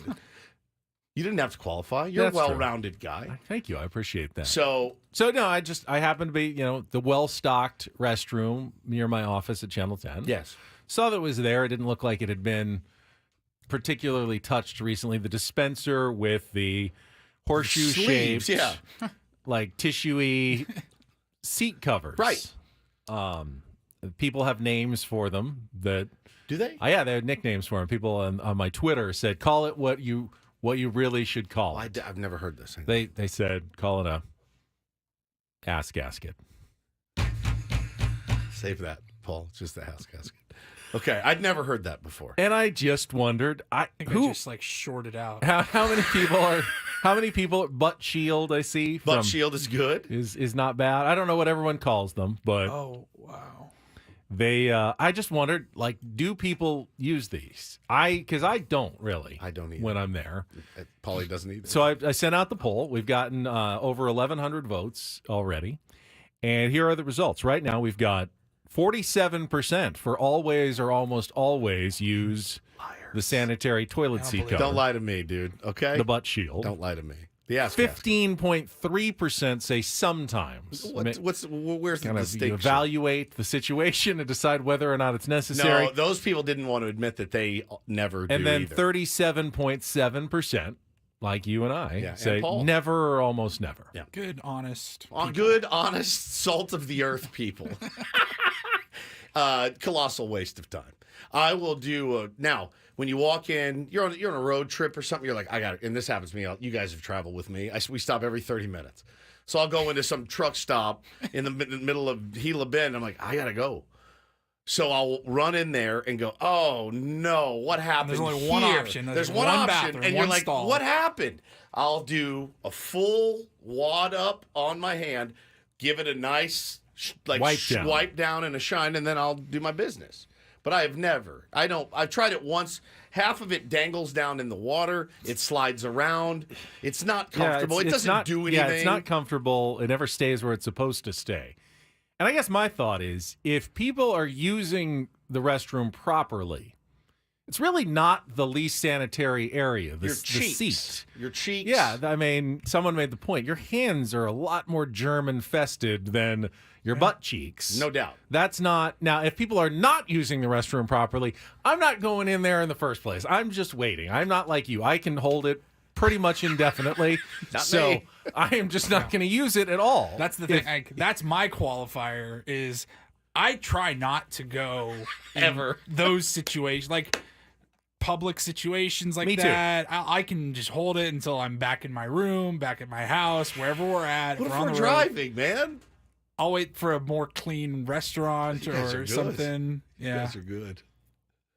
Like those drives to Arizona, like the Love's gas stations, they keep those pretty clean. It's a pretty even split here, though, among everybody's usage. And Woods, you made a good point. You probably should have divided it up between male and female as well usage. Yeah, for sure. But, I mean, everyone has to sit at times. So in that sense, we're all equal when it comes to the usage of the sanitary toilet seat cover. Every time because I have tried it before, and I just feel like half of it's hanging in the water anyway. And it just, if you had some sort of, if it was like a sleeve that you could put around it, it would stay taut. But then you have to really, Then you gotta then you get gotta your get in hands there. all I over mean, it. exactly have you ever, right. I was trying to put the pillowcases back on my pillows. That's not even easy. Use And your those teeth. are clean. You hold the pillow in your mouth like this, and then you Go put ahead and do that on the toilet seat do cover, that on the too. toilet Use seat your cover. teeth. Yeah, that's what I do with my pillowcases. It was a good question, and Annie said, Ben, yes, like she was so surprised you would ask. Justin says he puts 2 down at a time. Nick, I liked. He said, I create my own buffer. He's one of these guys that goes in and decides I'm going to do a work of art with the toilet paper, and he builds Lay his 1, own 2, little right. 3, all the Bro, way I don't have around. time for this. Like, I'm trying to get in, I'm trying to get out ASAP. It was a good question, though. It was a good question. I like where your head was at. Toilet humor. It wasn't humor. It was actual curiosity. I'm a curious person. Yeah. Somebody says, if you go in porta potties, that's the last. No, the last resort is a garbage can or the side of the road, which I've done. But twice on the way home from Arizona. That's exact. No, not on. Oh, No. that was number one. Right. I had to go number. Oh, one. the Kansas. Yeah. Number 1. Yeah. Porta potty is the last. That's like I'm done. I have nowhere else to go. This guy said I work construction. I have a choice, and that is one where I would learn how to hold it better, because I've been to Coachella. It's 106 degrees, and there's 75 million people there, and you walk in there, you're like, that's it. That's it. I'm inhaling disease into my mouth. I haven't touched anything, but I can feel norovirus in this porta potty. Now this is starting to repel people, this conversation. So let's move on to the Ryle Report. And get things started here with our today's edition of the Ryle Report. Now tuned into the greatest. Welcome to the Ryle Report with Paul Rindle. Hi, Paul. All right. 2 stories from the world of sports that we haven't gotten to yet. We'll start off in Major League Baseball. And 1 story that you didn't know you needed. Are you laughing, biatch? It's the Rindle Report Hey, Paul, how you doing? Okay, how are you? on 97.3 The Fan. Are you ready to bless the mood? I need some help, please. That was good. Can I get a yeah? Oh, yeah. All right. All right. Good morning, my friends. Good morning. We will keep it relatively quick here. We'll just do 2 stories. I want to start just kind of a follow-up on last night's NCAA Championship. UConn beats Purdue.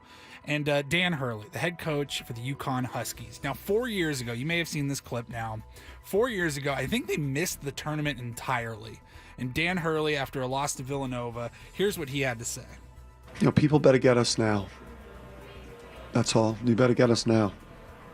Because it's coming. Now, calling I like your that a shot lot. like that, here's what's happened since that quote. Well, he's gone 105-29 as a head coach. He's had 4 NBA players get drafted into the NBA. His pay has doubled. It's probably going to double again now. He has the best point differential in tournament history. Two ships. And back-to-back national champions. Get us now. I like that. Can we fully agree that UConn is now undisputedly a blue blood of college basketball? There was some debate about it earlier. They have more titles than Duke now. Duke has 5. UConn has 6. Yeah. And they also have the most successful women's program of all time. I mean, so Yeah. Dan Hurley's quoted last night saying for the last 30 years, UConn's been running college basketball. He didn't say men's basketball, women's basketball. I mean, 95, the women won it. 99, the men won it. 2000, the women. 2002, 2003, all women's championships. 2004, they both won the championship. 2009 and 10, the women's were champions. 2011, the men won it again. 2013, the women. Like, it's just back and forth. They have dominated the sport. That's pretty cool. UCLA still has the most, but only one of those has come in the last 50 years. The John Wooden era. Yeah, those are all from the Wooden era. If we're talking actual modern basketball. What was the Wooden? Like, it was like 9 and 11 years or something? Yeah, 60s into the 70s, and they won, 10? Yeah, and 10 incredible. out of 12 and or then they had the something. one where Jim Herrick and Tyus Edney and got a great run through the Herrick, tournament. a Rhode Island guy. They get him from Rhode Island, or did he go to I think Rhode he went to Rhode Island Rhode later Island, after things soured a little bit. But, yeah, that's not – I mean, they're not even the best program in California anymore. Right. We are. I just love that quote from Dan Hurley 4 years ago. Better get us now because it's coming. That's pretty. You've heard. Coaches have said something along those lines in the past. Rarely do they follow I up. think like Andy that. Green said it. Andy Green was one of those coaches that said. He had a big speech like that. Remember? I feel like every Padres manager probably said it. Dan something. Campbell had the greatest of all time. Yeah. Yeah, we're gonna bite your kneecaps. Hey, if they're going to knock us down, we're going to bite your kneecaps. We're going to get back up, and UConn's done some kneecap biting, and now they're just behemoths that look completely unstoppable. And finally, we were talking, I think last hour, Woodsy, you were actually a little excited to go watch the Eclipse last night or yesterday morning. I wasn't, and then I got excited when I actually saw it. Once you were actually out I was there. like, oh, right. cool. Now, I don't know if you were as excited as this is Stephanie Abrams, who is a meteorologist for the Weather Channel. I believe they had her out there on the East Coast where you did get the total darkness, like totality. And this is as the moon and the sun are crossing paths. This was broadcast on the Weather Channel, and she really got into it. We've got 4 minutes. Texas. Excuse me, Texas. Willing it. Yeah. Oh. We can see it. Just for a minute. Just for a second. But I'll take it. I will take it. Look at it. Oh my God. It's gone officially dark.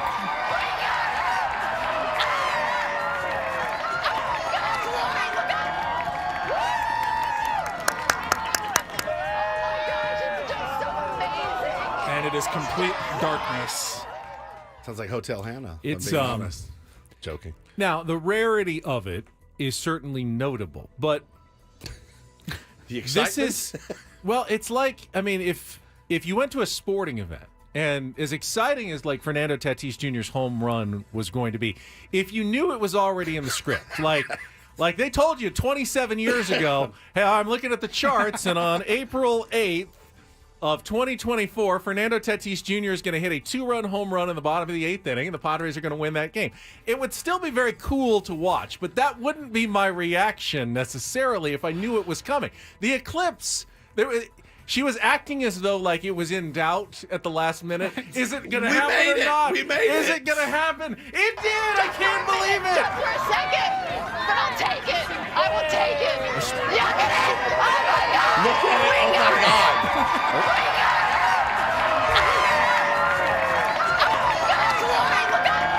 She's lost her mind. She lost her mind. Astronomers can tell you, like, until the end of time, every single eclipse that's going to happen exactly the moment it's going to happen. That's so good, dude. Oh, man. I saw, like, meteorologists or weather news people that were on remote throughout the country. Like, some people were crying. Oh, it was yeah. emotional. Very weird. Tyler said It was cool. They didn't have a clear view. It was very cloudy, and then right at totality, the clouds moved They away, so moved. maybe that's why she was so excited. I don't know. take it. That was I mean, if you were in the path where it did get completely dark, like, I could just picture it being extremely cool. I don't know that it would move me to tears or whatever was happening Yeah. with I this mean, woman in Texas. it does get dark every day, everywhere. Just not at that time. The governor said, well, imagine being an expert in your field and seeing something that will only happen once in a lifetime. That's fair. Yeah. That's fair. That is like their Super Bowl. I guess if Tatis was only going to hit the one home run, Yeah. and even if we knew it would be coming, it would be very exciting. That was her World Series. That's true. That it? That's it. All right. Dropped a deuce on us today. I had to keep it short for Keep time. it short. Got it. I get you. Still no Morgan Wallen, huh? I put it in for don't do this. I don't know why you didn't do it. I forgot. On the What did he do? He threw a chair off of a roof, intoxicated. Almost hit a couple cops. That bad. That was like 17th floor? 6th floor. Oh. 17th would have been way worse. Sixth is higher than you think. We're on 6th, fellas. Look outside. Does it really make a difference whether it's the 6th You or the go with the 17th? second. Right. No. Once you're, if you throw it off the 2nd floor and you can see no one's there, right, it's damage, but it's not necessarily potentially deadly. Like third floor, I think. You throw something out 6th. You Look throw out something the out this window. window, it lands on someone, they're dead. That's bad.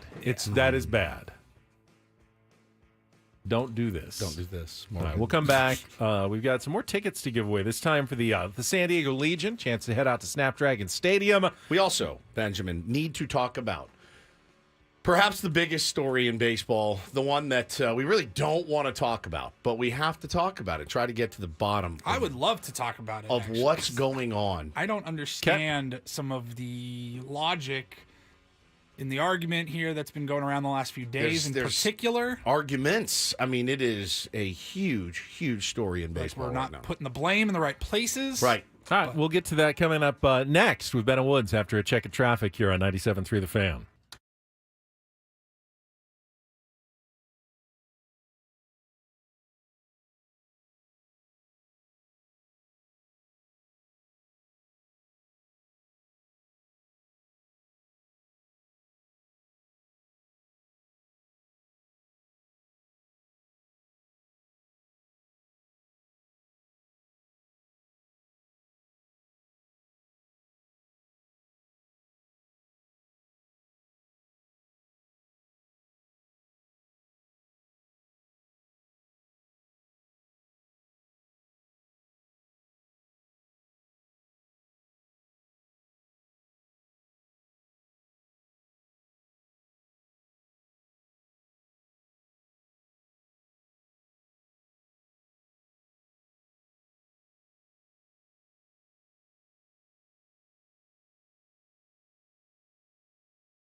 So, yeah, big topic in baseball that we haven't addressed yet, but has certainly been discussed now nationally extensively the last couple of days, especially with the Spencer Strider injury. Shane Bieber going to get Tommy John surgery. Yuri Perez, Tommy John surgery. Great young pitcher for the Marlins. The pitching injuries. Framber Valdez, they just said that's right. Yesterday, he got pulled, a scratch from his start. The pitching injuries are an epidemic in baseball. But the question is it different than it was before? And if so, what is causing it? And the Players Union came out with a statement complaining about the pitch clock and subtracting 2 more seconds off when runners were on base this offseason, kind of implying that, you want safety for your pitchers, yet you're doing this, you're taking these steps and changing these rules that are taxing the pitchers more. Why would you do that if you claim to have pitcher health and safety as a priority? And Major League Baseball kind of clapped back and says, well, we've done a study and it's not showing anything yet. I mean, it's not complete, but we're not seeing any, increase injuries correlating to the pitch clock, and no one knows entirely for sure what's going on here. But it's become a pretty contentious argument between baseball and players about these pitching injuries. Here we go again, right? And Tony Clark's MLBPA put out, despite unanimous player opposition and significant concerns regarding health and safety, the commissioner's office reduced the length of the pitch clock last December, just one season removed from imposing the most significant rule change in decades. Since then, our concerns about the health impacts of reduced recovery time have only intensified. Their unwillingness to acknowledge or study the effects of these profound changes is an unprecedented threat to our game and its most valuable asset, and the players.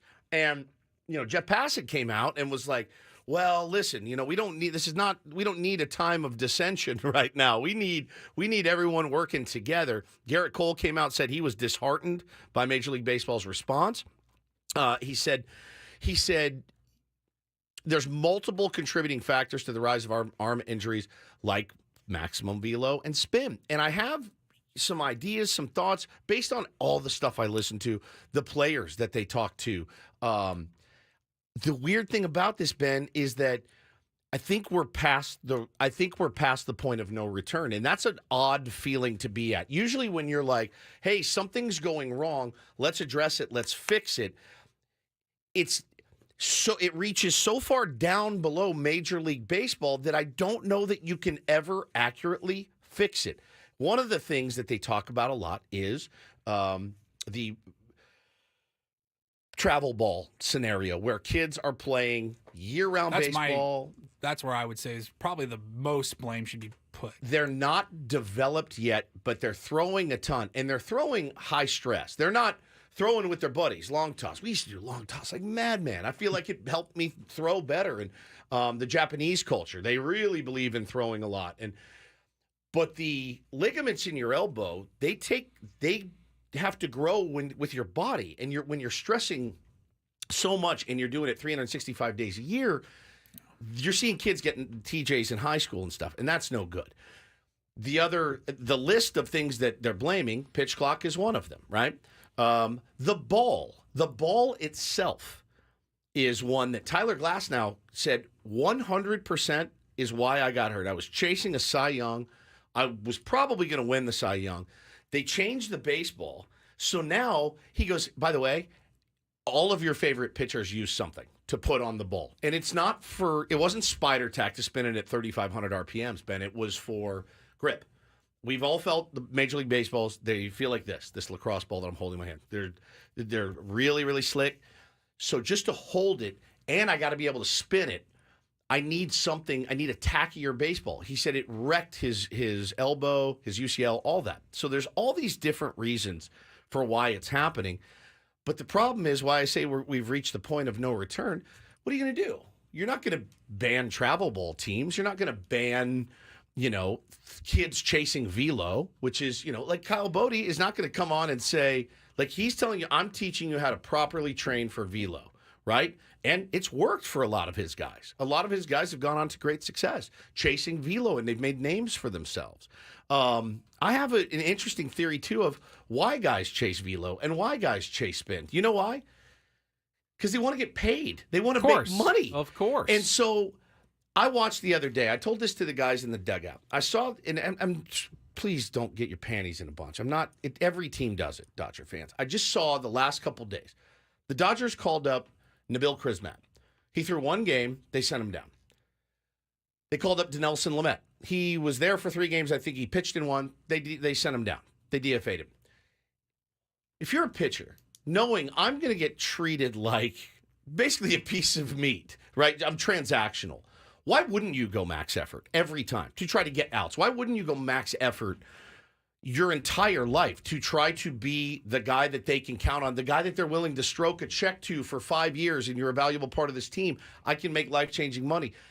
There's a lot of people out there right now going, well, back in the day, they knew how to save something in reserve. If you save something in reserve right now, if you top out at 98, but you're throwing 91 and 92 in the early innings, and you're not locating it well, you're going to get hammered, and you're going to be out of the game.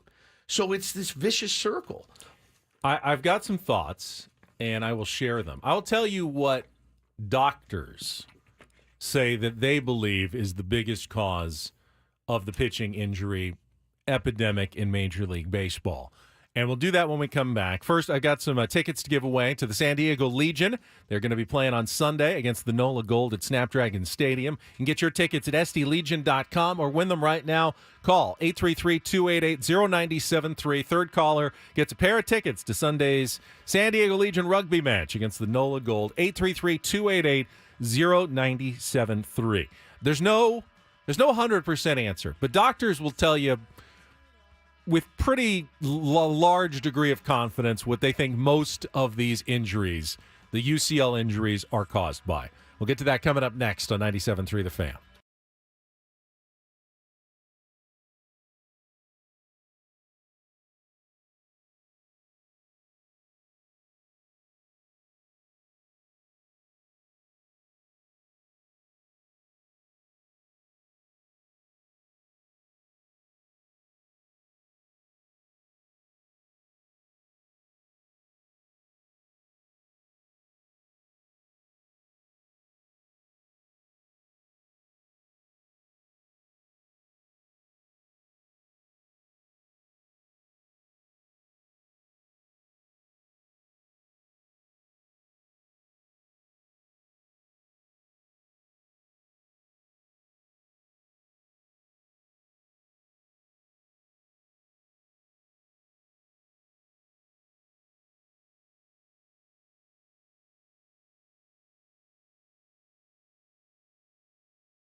You can add another one, Ben, to the list of injured pitchers. Boston Red Sox starter Nick Pivetta just went on the 15-day IL with a strained elbow. So, yeah, this rash of injuries has been pretty insane so far this year. And you're talking about some of the biggest guys in baseball, it's almost a conspiracy level. Right, at yeah, this point. with Shane Bieber, of course, with Spencer Strider. And that's still up in the air. They're still trying to figure out the options for him. Garrett Cole's coming back, supposed to be back in June, not having surgery, though. So it's dicey. Joe Sheehan, baseball writer, who dude. we've had on before, a smart dude, he tweeted a couple of things. I want to read one of his tweets. He said, overuse isn't part of the equation at all. When I started doing this 30 years ago, teams would routinely break pitchers through overuse. Think of Dusty Baker. Kerry Wood, Mark Pryor. Yeah, Yep. but that quite literally never happens anymore. Completely eliminated. Teams, through knowledge and experience and basically understanding, pitch limits, pitch counts, inning limits, taking, care of young arms. They don't overuse them anymore. It's very, very rare. They're babied a lot now. So and that is not now why pitchers get hurt. Now, maybe some of it in terms of growing up, the extra usage they're getting on travel ball teams could be contributing to it. But Major League Baseball teams don't have that problem anymore. They are all almost a fault with some of their young pitchers. I'm going to check traffic. When we come back, I will tell you what doctors I have heard say is truly the cause for these pitching injuries next here on 97.3 The Fan. From the 97.3 The Fan Traffic Center, here's Kelly Danick. Traffic is sponsored by Air Max, San Diego's highest-rated heating and air company. Visit them at airmax.com. Got a few problems wrapping up our morning drive. Collision involving several vehicles, including a big rig, South 163 past Friars Road. Everything's in the center divide. Also traveling on westbound 54, right before National City Boulevard. There's a collision over the right shoulder. Northbound side of the 805 past La Jolla Village Drive. Got a stalled minivan in the center divide. On the coastline, southbound 5, right before Palomar Airport Road. Reports of a wood pallet in the slow lane. Looking for the best in HVAC? Choose Air Max, San Diego's highest-rated heating and air company, with free diagnostics on all repairs and estimates. See why over 1,300 happy customers have given Air Max 5-star Yelp reviews. See Air Max today at airmax.com. I'm Kelly Danick with Ben & Wood, San Diego's #1 sports station, 97.3 The Fan.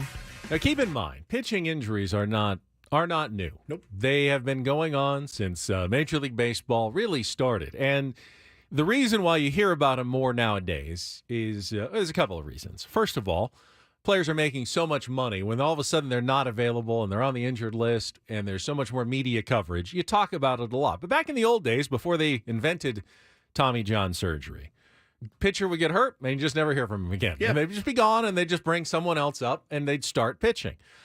Sandy Koufax, his career ended because, he got hurt. And, he was kind of the most famous.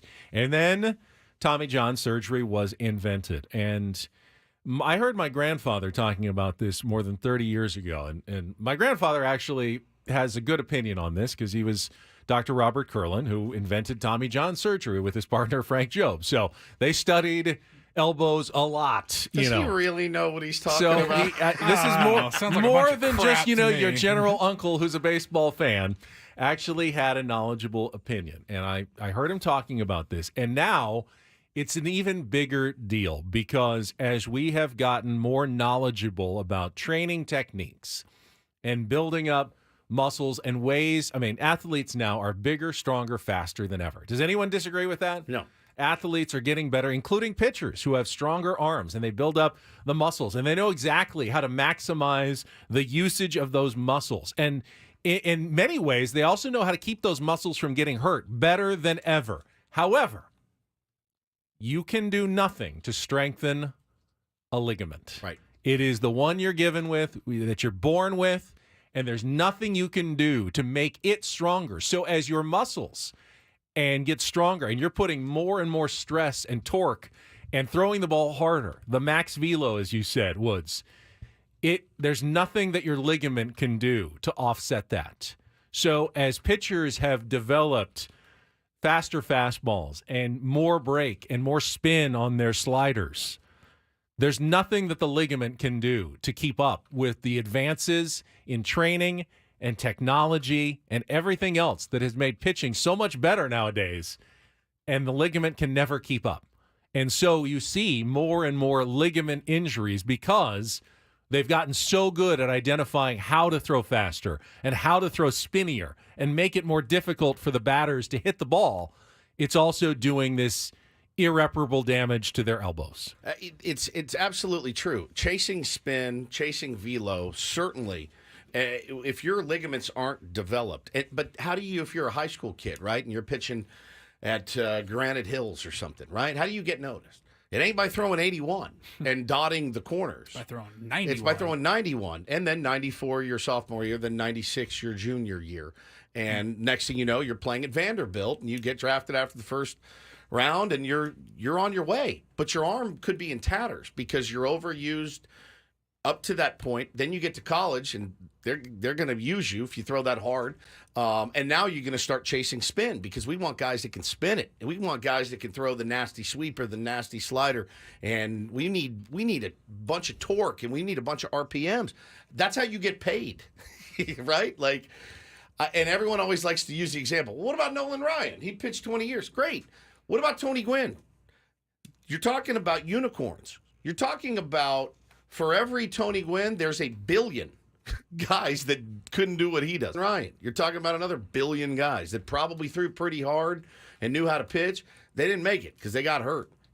Take the unicorns out of it. Talk about the everyman. Talk about the guys that are more down to the mean, essentially. Here's my prediction going forward, and this is what could start changing things. Right now, pitchers, as you said, they have all the incentive in the world to throw as hard as they can and spin it as much as they can until they get what?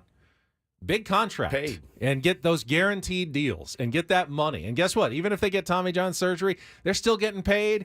You know, the longer the deal, the better. But we're starting to see it. We saw it like with Blake Snell and Jordan Montgomery this offseason. The pitching position in Major League Baseball is going to start going the way of the running back in the NFL. It's not going to go away. Still going to be very important, very valuable to the game. But teams are going to stop paying as much for pitchers because they know they just won't last. Just like running backs won't last that long, pitchers won't last that long. And the days of, that $325 million contract for Yoshinobu Yamamoto, maybe the Dodgers can afford it, but most teams can't, and they won't give that out anymore. Yeah, they won't. They will not give those contracts to pitchers anymore. And that's when truly you may start seeing some behavioral changes from pitchers going, if I can't get that big contract by throwing 100 and spinning everything, I better learn how to stay healthy. Because that's what's going to be the most valuable commodity going forward, and it's going to drive prices back up a little bit. But that's going to be a really slow process because right now pitchers have all the incentive in the world to shred their elbow to the absolute limit until they get their money, and then it's guaranteed, and then they can get the Tommy John surgery and hopefully come back and get paid while they're rehabbing. And there's really nothing that's going to change it. And Joe Sheehan did tweet also about, he said, no, this is his opinion, but he says, why MLB pitchers blow out their elbows in 2024? Max effort pitching, 65%. Workload, usage, effort as amateurs, 18%. Stuff we don't know yet, 14%. Pitch clock, less recovery, 3%. He thinks it's a very small part of the equation. Now, is it something that you should be looking at and taking seriously? Of course. You can't just dismiss and say, there can be no pitch clock because pitchers get hurt.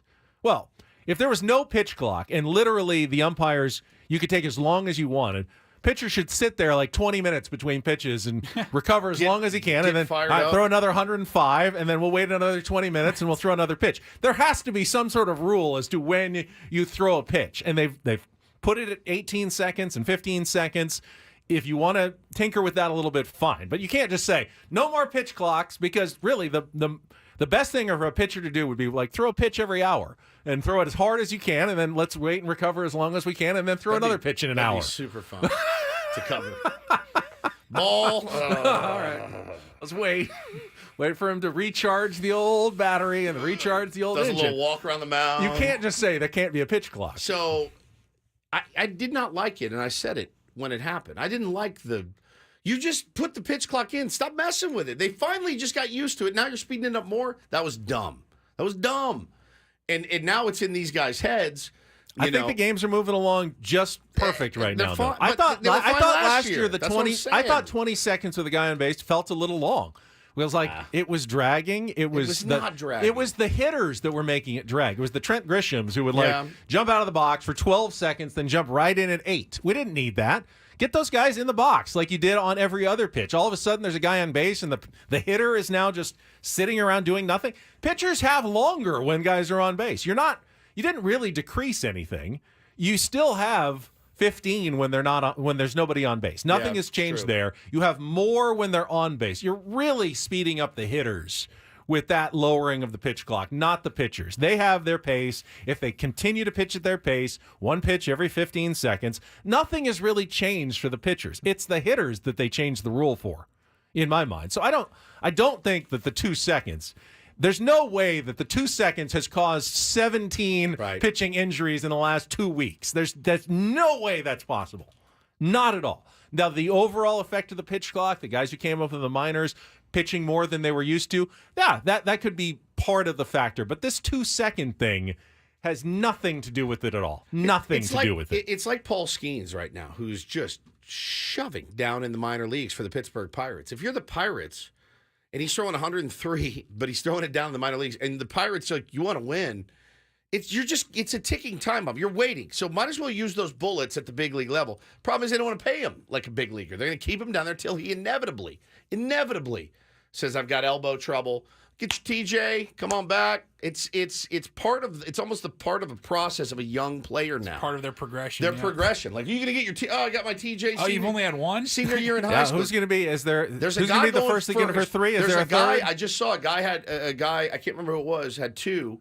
I think he was a White Sox pitcher, 2, and they're like, part of the problem is you got to find that ligament from somewhere. And I know they're starting to use like cadaver ligaments because they take them from different parts of your body. Yeah. You've only got so many to donate to yourself, to your elbow, before you run out of other ligaments that you can give up in your body. It's also funny because guys worked quick before the pitch clock. There was guys that dragged, and there were guys that worked fast.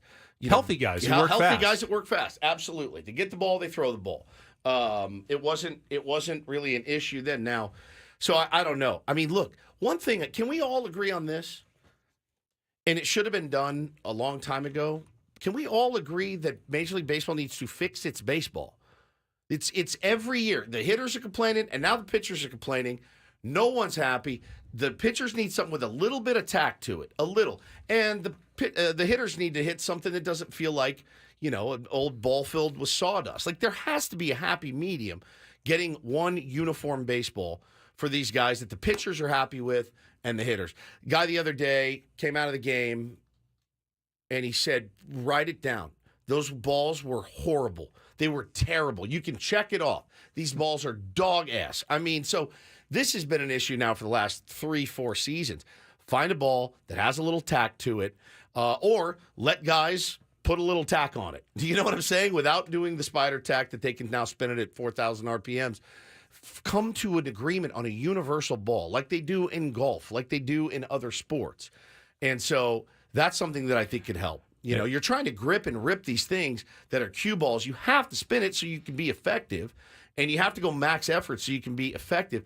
I understand why guys blow out their arms trying to get to the big leagues. I absolutely do. And you forget about the success stories. Lance points it out in the YouTube chat. Blake Snell was a human rain delay before the pitch clock. I want a Guess Cy what? Young. They put it in a pitch clock. He won a Cy Young award last year, throwing with good pace and keeping it going. They do adjust. There's no doubt about that. And the thing too, I saw somebody made the point the other day.